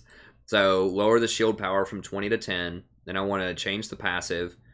Get rid of the bonus health regenerations. That's basically worthless later on in the game. And then I want your shields and heals now grant immunity to Grievous Wounds for 3 seconds. This would be another one. But this could potentially, without this up here going on, this could potentially be overpowered, maybe, in certain matchups. But I want this to have some kind of extra purpose to it, and I think this would be a good counter to Grievous Wounds. If this works out well, then you may not need this item to do this, but I think it would be helpful. So your shields and heals now grant immunity to Grievous Wounds for 3 seconds. So if you invest 2,100 in this item, you're not getting nearly as much power as you would with Ardent Censor. You're not getting as much power as you would with Redemption, or even Athene's Unholy Grail a lot of the time in terms of raw healing, but you're making sure that your healing is efficient. So I think that's a very interesting choice. Is you're giving up, you know, some of the power of your other things, but this can be extremely powerful if it counters grievous wounds. So I think that that's an interesting trade-off. And then I want to see, like, for proper use, right? So if you use the CD to get rid of a hard crowd control, you get rid of a stun, a bind, you know, something like that, a fear, then I want to see the cooldown reduced by 25% for each hard crowd control. So if they chain, this would punish teams who chain like 3 crowd controls on somebody at the same time. So if they get hit with an ash arrow and then immediately stunned by somebody else, and you cleanse it, and you cleanse both of those off of them, then the cooldown would be reduced by 50%. So it wouldn't punish them like ridiculously hard, but I think that would be an interesting mechanic where if you crowd control or if you remove stuff correctly, you get rewarded for it, and that would be fun. Take 50 points of HP off of Righteous Glory. It's just too strong right now. Just ding it a little bit. Take Rabadon's Death Cap down to 3,400 just to bring it in line with Infinity Edge, Trinity Force, which I'll talk about here in a second. I want to bring that down to 3,400 just to basically match Infinity Edge so that these items have similar power levels. This is still not going to be as efficient as Morellonomicon. 3,800 is just too much, though. And it has no other utility on it. It has no mana. It has no cooldown reduction. Has no cool perks on it. It's just straight up AP. And so I'm still not even sure if people would buy it all the time, even at 3,400. But this would at least make it an attractive option for people who want the raw power over the utility. I think it would be a cool choice. So just drop it to 3,800. You're going to get some more efficiency out of it, but it's still only going to be like 115% efficient or something like that. So it's still not even matching Morellonomicon. Or Rod of the Ages or any of the other really popular items right now. So I think you'd be safe to do that. Ruby Sightstone, I just want to drop the cost from 1,600 to 1,400. I want to reduce the health from 500 to 400 and then add CDR. Reducing the health and adding CDR, this is net neutral. And then taking off 200 gold would just make this a more attractive buy. I don't think it'd make it overpowered. It would just be cool if you could get Ruby plus something like Frost Queens without slowing down your build too much. Or Ruby plus Banner of Command or Ruby plus CZ Rot Portal. It's a really cool passive, the 20% item cooldown reduction with some of these other utility items that I'm trying to buff so that they see some more play. So I think that would be cool, because one of the bad things is, like, if you go for something like a Ruby Sightstone, you're slowing down your build quite a lot, because you're going to want to finish your money items so that you get your tribute. But then if you get like Frost Queens or, you know, some of these other utility items, then it can slow down your overall build and just sort of feel bad if you're really late to your redemption or if you're really late to your Ardent Censer or something. So I think this would make it a more competitive buy, just to lower the cost a little bit there. Trinity Force, lower the cost, 3,400, reduce the health to 200, reduce the mana to 200. That's about cost neutral there if you reduce these two for that. And then just throw on 5 more AD just to make it more efficient. So Trinity Force is like still kind of good on some champions, obviously, but it's just not nearly as good as the Hydras on top laners most of the time. And it's not as good as, you know, in a lot of other places as Cinder Hulk plus all tank items or Infinity Edge type of thing. So I think the Trinity Force users need a little love. And I think that just reducing some of the stats they don't care as much about, like mana and health, and giving them just to reduce the cost, and then giving them just throwing them a little bone for 5 extra AD, just another 150 gold worth of efficiency, I think would be fine. Just a couple more items and we'll get to the tier list here. I've just got 2 more, and then we'll move through the tier list pretty quickly, because it's not a lot has changed. There's a couple of champions I want to talk about, but not a lot has changed. Zeke's Convergence, take it down to 2,200 just like the other ones. Leave the stats the same. I think you'd be clear to do that. Zeke's has plenty of wiggle room in terms of efficiency, because right now you pay a lot for this active. And then I just want to reword the active. It would do something very similar to what it does now, but it would just clarify its purpose a bit more. So casting your ultimate empowers your own auto attacks for 6 seconds instead of 10. 6 seconds. Empowered autos slow the target by 20% for 3 seconds and apply the Frostfire debuffs. This is very similar to Stoneborn Pact. So anyone that you auto attack would get this debuff. So they'd be slowed and they'd have this debuff on them.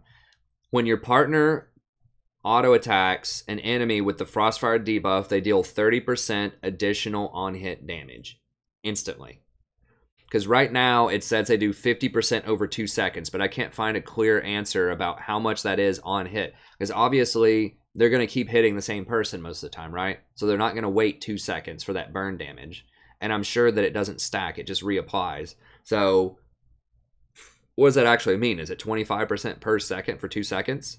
I know that with Stoneborn, they're supposed to gain, I think, like 3% health or something like that, but only 1.2% of that, I believe, is up front, and then 1.8% is over the next second and a half, or something wacky like that. Just make it a flat on-hit damage so it's very easy to understand.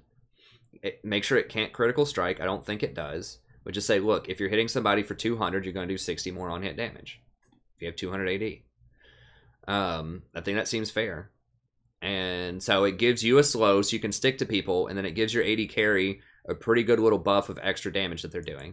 Because right now it's just so confusing, like what happens on that item. Like I know what happens, but it's just weird. And that little field you get around you, it's just too much going on. It's too wacky. This makes it much more clear what's going on. And it gives you a very, only your partner would get it, not your entire team though, only your partner.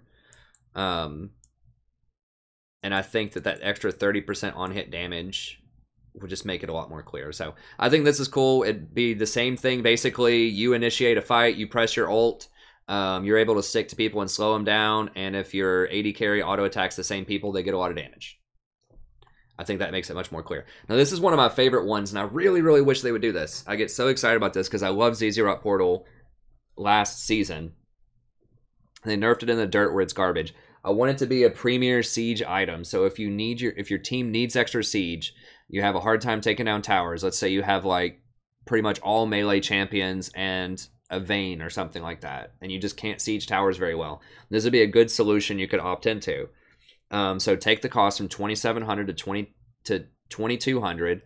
Lower the stats to compensate, right? So instead of 55 armor, 55 magic resist, we're just taking it down to 40 armor, 40 magic resist, 100% health regen, 10% CDR.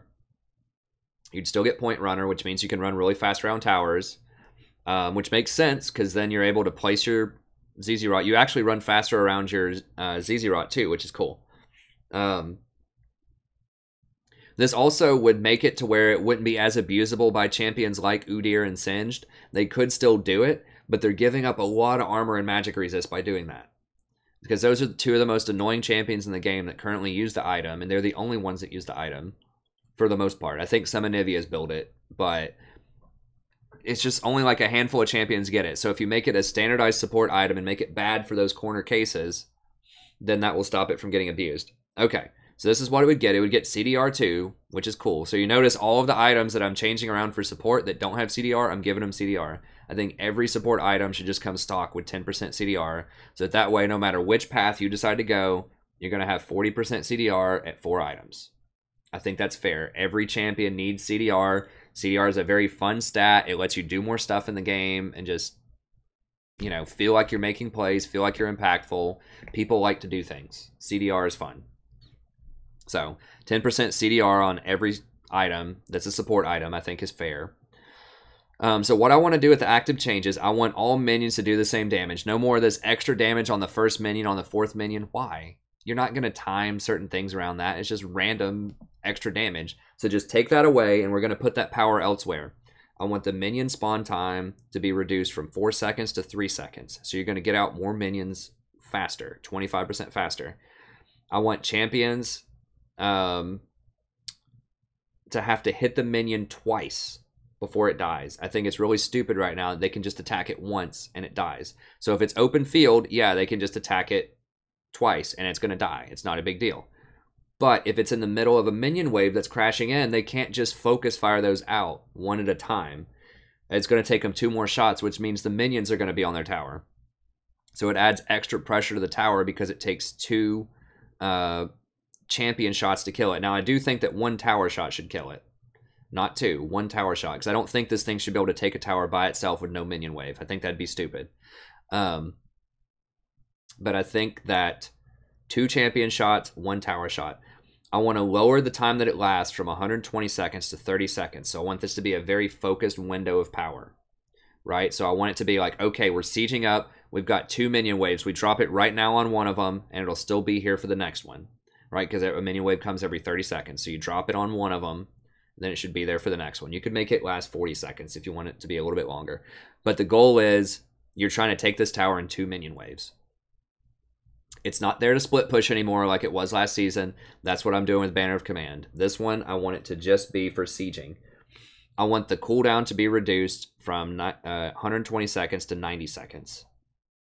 All right, I want each minion hit on a tower to lower the cooldown by 2 seconds. So if you're successfully getting those minions on the tower, so if you're sitting there sieging with your team, they're not killing the minions, and a bunch of minions come up there, hit the tower, you could have up to 10 minions hit the tower now, because it's every 3 seconds one spawns, and it lasts for 30 seconds. So that means, in theory, you could lower it by an additional 20 seconds if every single minion hit the tower, which it's probably not.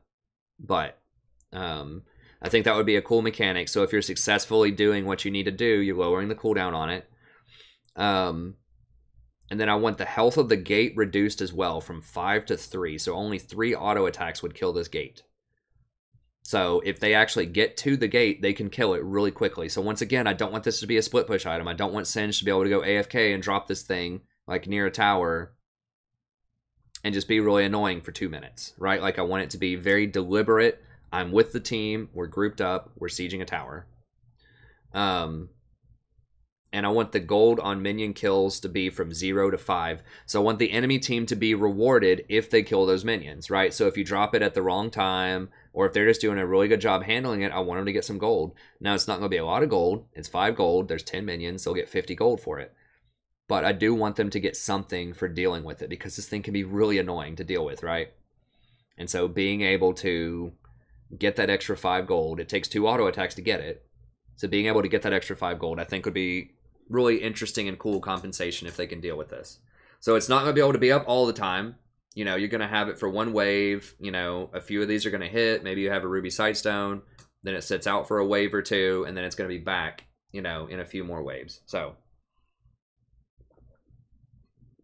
I think that would be a really cool investment with some decent base stats that just says, you know what? We're not going for team fight. I'm not going for locket as much. We've got that covered. I don't need to go for redemption.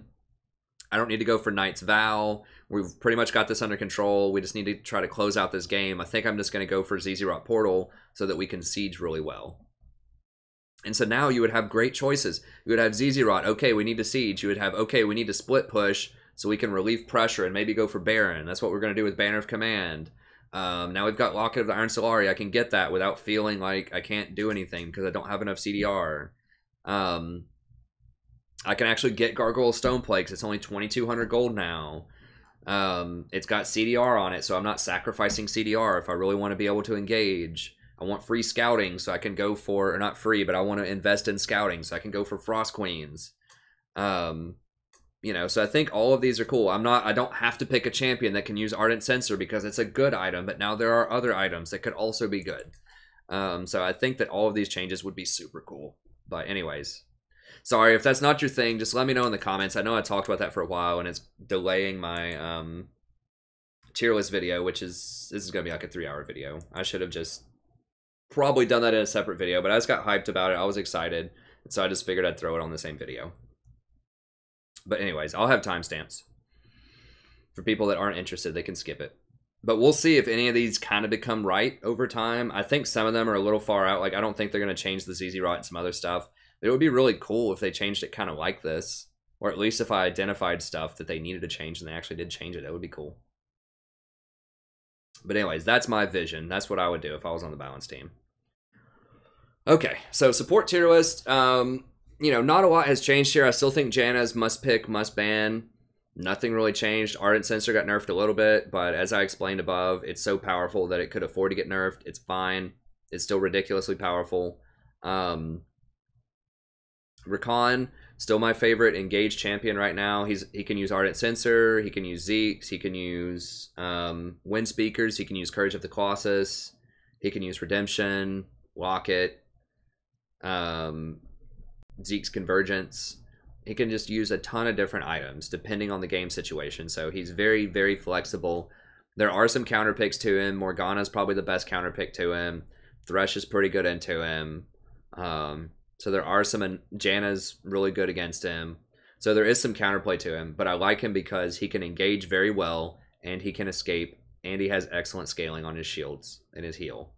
So I think he's a real awesome power pick. Obviously, he's good with Xayah, but I think he's good even without Xayah. He's also super safe because not only can he escape fights, but he can just escape when he's warding. He can just jump over walls with his W and get away from almost anything. So he does require a lot of finesse, especially if you go Wind Speakers, Ardent, Redemption, which is what I tend to run a lot. But you can build him more tanky if you want to. If you like to stick in fights a little bit longer, you can build him tanky, but I prefer doing just the Wind Speakers build on him. Sona might deserve the second tier slot. I'm going to have her at tier 3 right now, or like the third person in basically the highest tier is what I meant to say. She's super strong right now. I've been on an awesome kick with Sona lately, and the thing is, like, if Janna gets banned, which she typically does in a lot of games, Sona's just the queen of late game scaling. Now, she can't engage as well as Rakan. I think I am going to actually switch her around, because I feel like she probably is just right under Janna. Because Rakan is super good. But Sona, like, just watch my Sona guide. It's linked right in the playlist, or right in this little link if you want to go to it. So you just click on it. You can see matchups, recommended items, runes, masteries. Oh, I don't have the guide listed there. Okay, I'll list it by the time I publish this video. But I do have an in-depth Sona guide that you can check out, and I explain it. But basically, her W just scales like crazy with plus healing, plus shielding, and AP. And so by the time you get Ardent Sensor plus Redemption, it starts to get really difficult to beat you. And then once you get Athene's Unholy Grail, it's just over. Like, unless they catch you and blow you up specifically at the start of the fight, like, instantly, you're going to be able to heal through basically anything. So she's just absurdly powerful. Not only do you heal through stuff, but you're putting Ardent Sensor potentially on your entire team. We just talked about how powerful that is. She's one person who can do that every 3 seconds with her W, because it not only sends out a heal, don't forget it's a shield in an area around you, and if you touch people with that area, that shield, then they get the Ardent Sensor buff. So that's super strong when you're trying to take Baron to give everyone on your team an extra 25 on-hit damage and 25% extra attack speed, and you compress your Q and do damage and give everyone else like an extra, 100 on-hit damage every 3 seconds. She just slams Baron so fast, and dragons, and she heals people through fights, and she has an excellent ultimate that's like game breaking in a team fight if you ult like 3 or 4 people. She's really, really strong. Like, the only stuff that she's not that great against are hard engaged champions. So particularly like Blitz and Thresh, if they catch her out, can be really problematic. Maybe Alistar.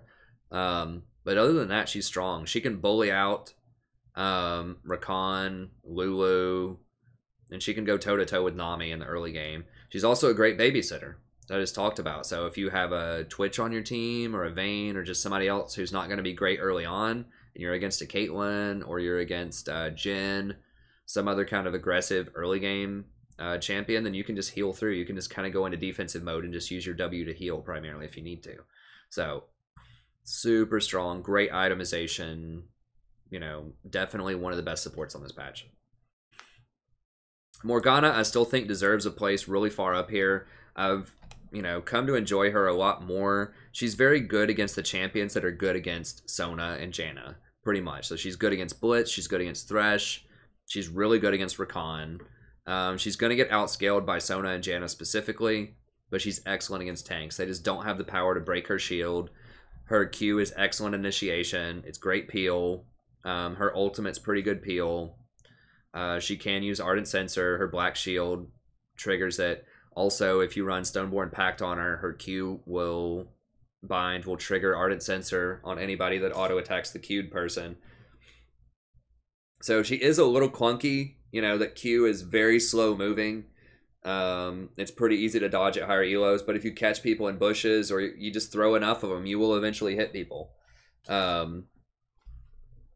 So I think she's really strong. And just the Black Shield itself is just so powerful. If Twitch just pops out of stealth and you just Black Shield him and they don't have the magic damage to kill him, you know, Vi can't ult him, Nautilus can't ult him, Ashe can't arrow him. There are just so many things that just can't shut him up, and then he just blows the team away. So I think she's excellent right now. Excuse me. She can even push a little bit with her W early on. Lulu, I think, is pretty good right now. She's rising in value, especially as Janna gets banned more. Twitch is extremely strong again. People are rediscovering Twitch, and a lot of that is because Caitlyn has been nerfed so much, and she was a really early game terror against Twitch. She could punish him really hard. But now that she's been nerfed and everyone's just farming off, you know, with champions like Tristana, Xayah, Kalista, all these champions are just farming it out early. Twitch can just get his Doran Shield and his Warlord's Bloodlust and just heal his way through lane, you know. And if he gets a Lulu later on in the game, Lulu plus Twitch is a very classic, super powerful combination. You just put your, you know, extra 50% attack speed and move speed, Whimsy, on Twitch and just put picks on him with your E, triggers Ardent Sensor, and you have your machine gun Twitch. I think that Pix does not interact with Hurricane. It's on attack, not on hit. So you don't get extra pick shots off your Hurricane, I'm pretty sure, but it's still just a ton of power. And then, of course, you have your ultimate to save Twitch or anyone else that's in trouble. You can polymorph assassins. She's just very versatile, and she's really coming back into vogue. And it's strange because, you know, historically she's been very good at harassing early game, and you can't do that with Doran Shield anymore. Because the enemy's just going to heal through it. But she can still wave clear with her Q. She can push lanes quickly, and you just kind of scale up until late game. If Janna's not there, Sona's really your only rival in terms of scaling. If they don't have Sona and you make it through, you can crush them. And a lot of times if they have Sona, even if you have Twitch or something, you can still just overpower them. Lulu's very, very powerful because of that Whimsy late game. So I think she definitely deserves a spot near the top. But she does have a bad matchup into Sona. Like, Sona can bully her out early because she doesn't have a heal. So that's a thing. And she's vulnerable. If you get caught out in the jungle, she's very slow unless you use Whimsy on yourself. She's very slow, and she's just really easy to kill. But she can be quite powerful if you can keep yourself safe. Alistar's one who's been rising up in the ranks. I haven't won with him a lot. And I won a couple of normal games with him. I haven't won with him in ranked. I'm like 0-2 in ranked and 2-0 in normals. He feels strong. I don't think it was Alistar pick is why I lost. But like most engaged champions, he still has the same problem where if he goes in and the enemy jungler counter ganks you or just ganks you, then you're going to die. You don't have any escapes. And so that's why I think Rakan is still better, because he's much more mobile. He can escape. Or if you're trying to go like ward the enemy jungle and the jungler just like Kane rolls up through some walls or something to get you, they're probably going to kill you. He just is not very, he's good at going in, he's not good at getting out, as you would, you know, imagine for a bull. So I think he can be good, and things that have made him good are Janna is getting, Janna's banned all the time now, and he's got pretty good matchups against both Rakan and Sona. And his E actually does a surprising amount of damage, his former trample. So he can combo in with WQ and then stack up his bells. And when you auto attack him, that actually hurts. It not only stuns him, it does quite a bit of damage. So he has a pretty good early game. So he's a good to pair with someone like Jhin or Draven, where you want kills early, just take Ignite Alistar. He can still tower dive, of course. Great at starting fights later. He actually has pretty good peel. Now, Sona and Rakan don't have amazing peel. They're okay. But Alistar can actually knock people away. So I think that, especially against Jarvan, Alistar is pretty good, because when he goes in to dive your AD carry, you can ult so he doesn't one-shot you, and then W to knock the Jarvan out of the pit. So I think that he has pretty good matchups, especially against Jarvan and Sona and Rakan and some other champions. Morgana's crushes him if you try to engage against a Morgana with that black shield, but other than that, he's pretty solid. Janna beats him up pretty badly too. Nami's good. I just don't think she's as good as Sona. Her heal's on a much longer cooldown. She can't really apply Ardent to multiple people. However, she does have better engage with her bubble. She has an ult that can slow people, and she has great sticking power with her E. So I think she's particularly good with someone like Vayne. You can heal her early, and then that lets Vayne stick to people and run them down later with the E. So I think there definitely are some matchups where she's pretty good. I just feel like Sona's better most of the time. Blitzcrank, still really good. If you land those hooks, you can one-shot people, blow them up. You miss the hooks, you're basically worthless. So he's extremely snowbally. If you get ahead, you're going to stay ahead probably. But especially against tanks, it can be pretty rough. Because if you pull in a Malachi or a Gragas or something like that, that's got like 3 or 4 items, then that's not gonna be good. In fact, it could be outright bad if you pull Gragas in and then he like barrels and knocks your AD carry back into his team. He's also not great against Alistar, who's becoming more popular. So not awesome against tanks, but pretty good against everything else. Vel'Koz, I explained earlier. Sometimes in some comps you just need a magic user. I think he's the best one because he has a lot of true damage, which is good against tanks, and he can run Ardent Sensor without giving up too much because he has 3 different ways to trigger it in his kit. So he doesn't have to go anything cute like Rylai's to trigger it. He has 3 different ways where he can do it on his own. So I think that's really good for him. Thresh, still really strong. He's very contingent on your team knowing what to do, taking Lander, and he's very contingent on being a good Thresh player. And not only hitting hooks, but making good decisions. Hitting hooks, landing good fillets, and knowing when to go in and not to go in. That's the biggest part of Thresh, is I think people go in too much on those hooks, and they shouldn't. So he has very tough decisions. He has very tough skill shots. Those fillets are hard. The over-the-shoulder fillet where you knock people into you is pretty hard. It's very easy to mess up. Unless you have a ton of practice on him.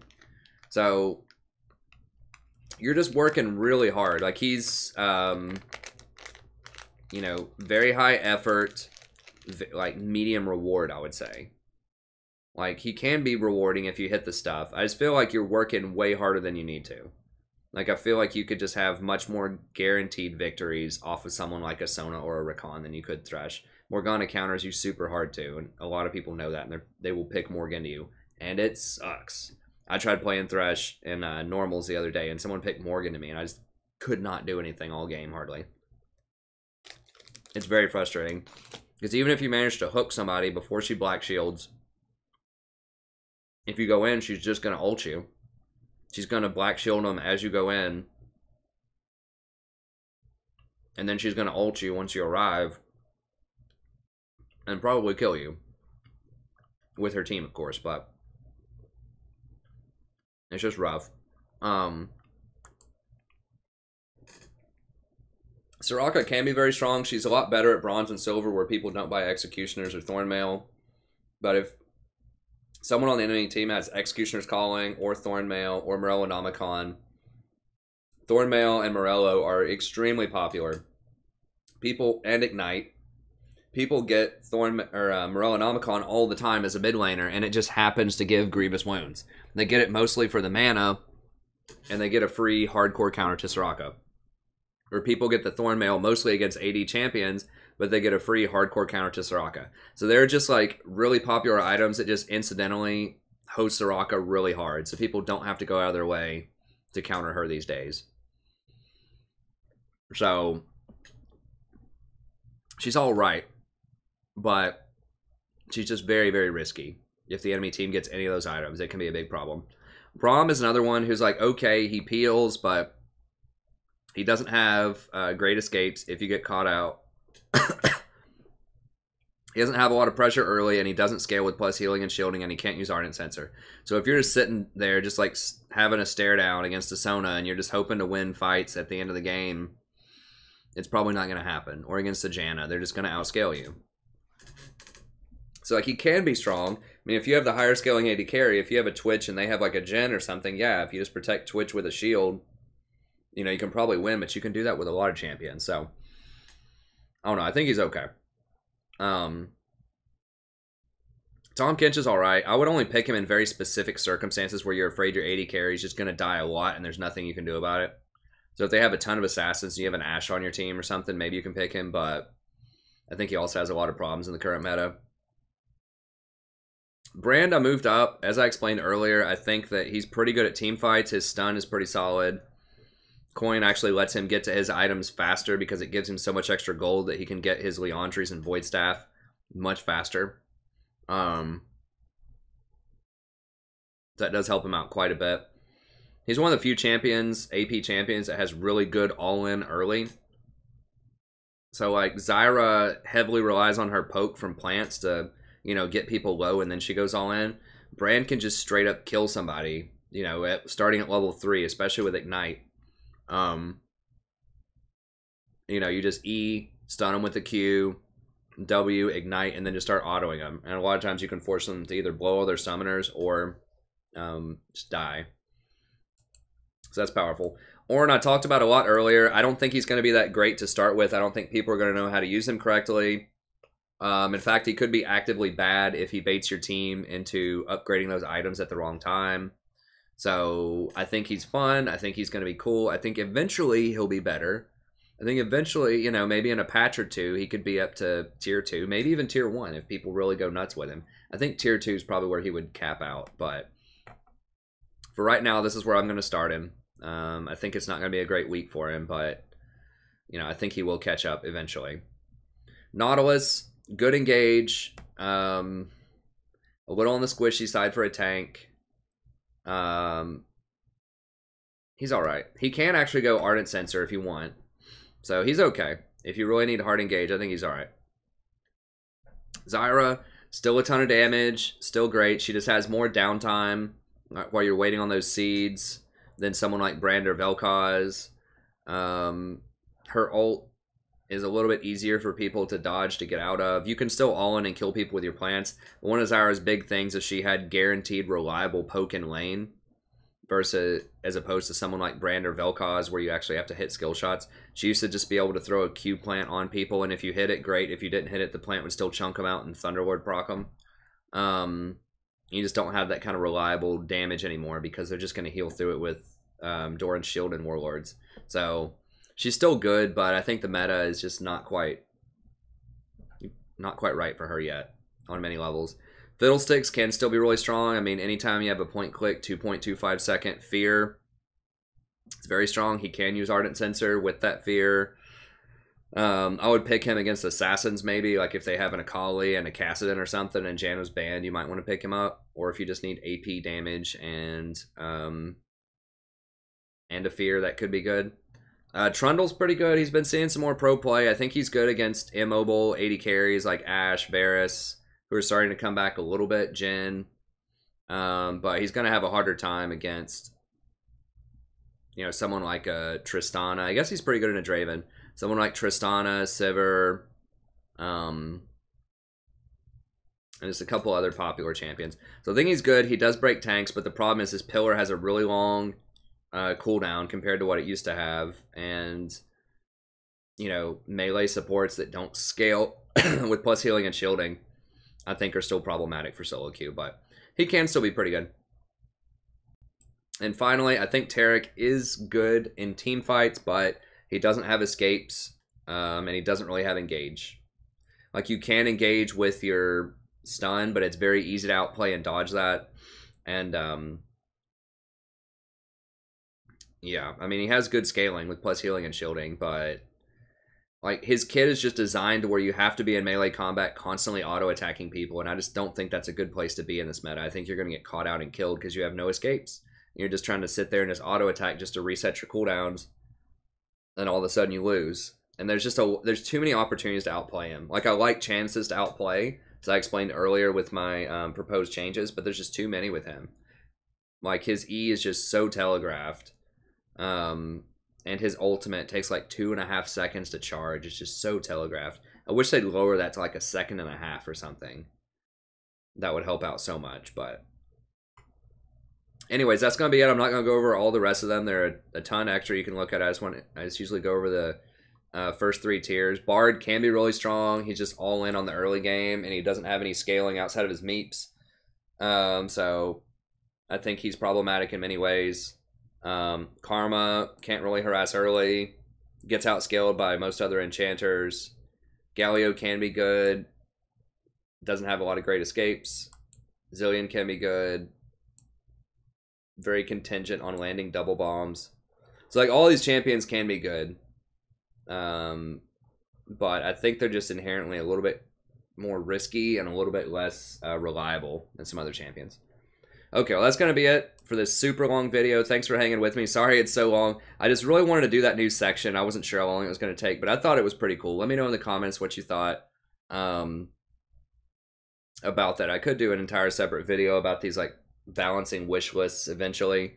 But I just thought that'd be cool just so people could kind of see like if I had, you know, if I could balance things or like what my thought process are on certain champions or what I like to see on certain items.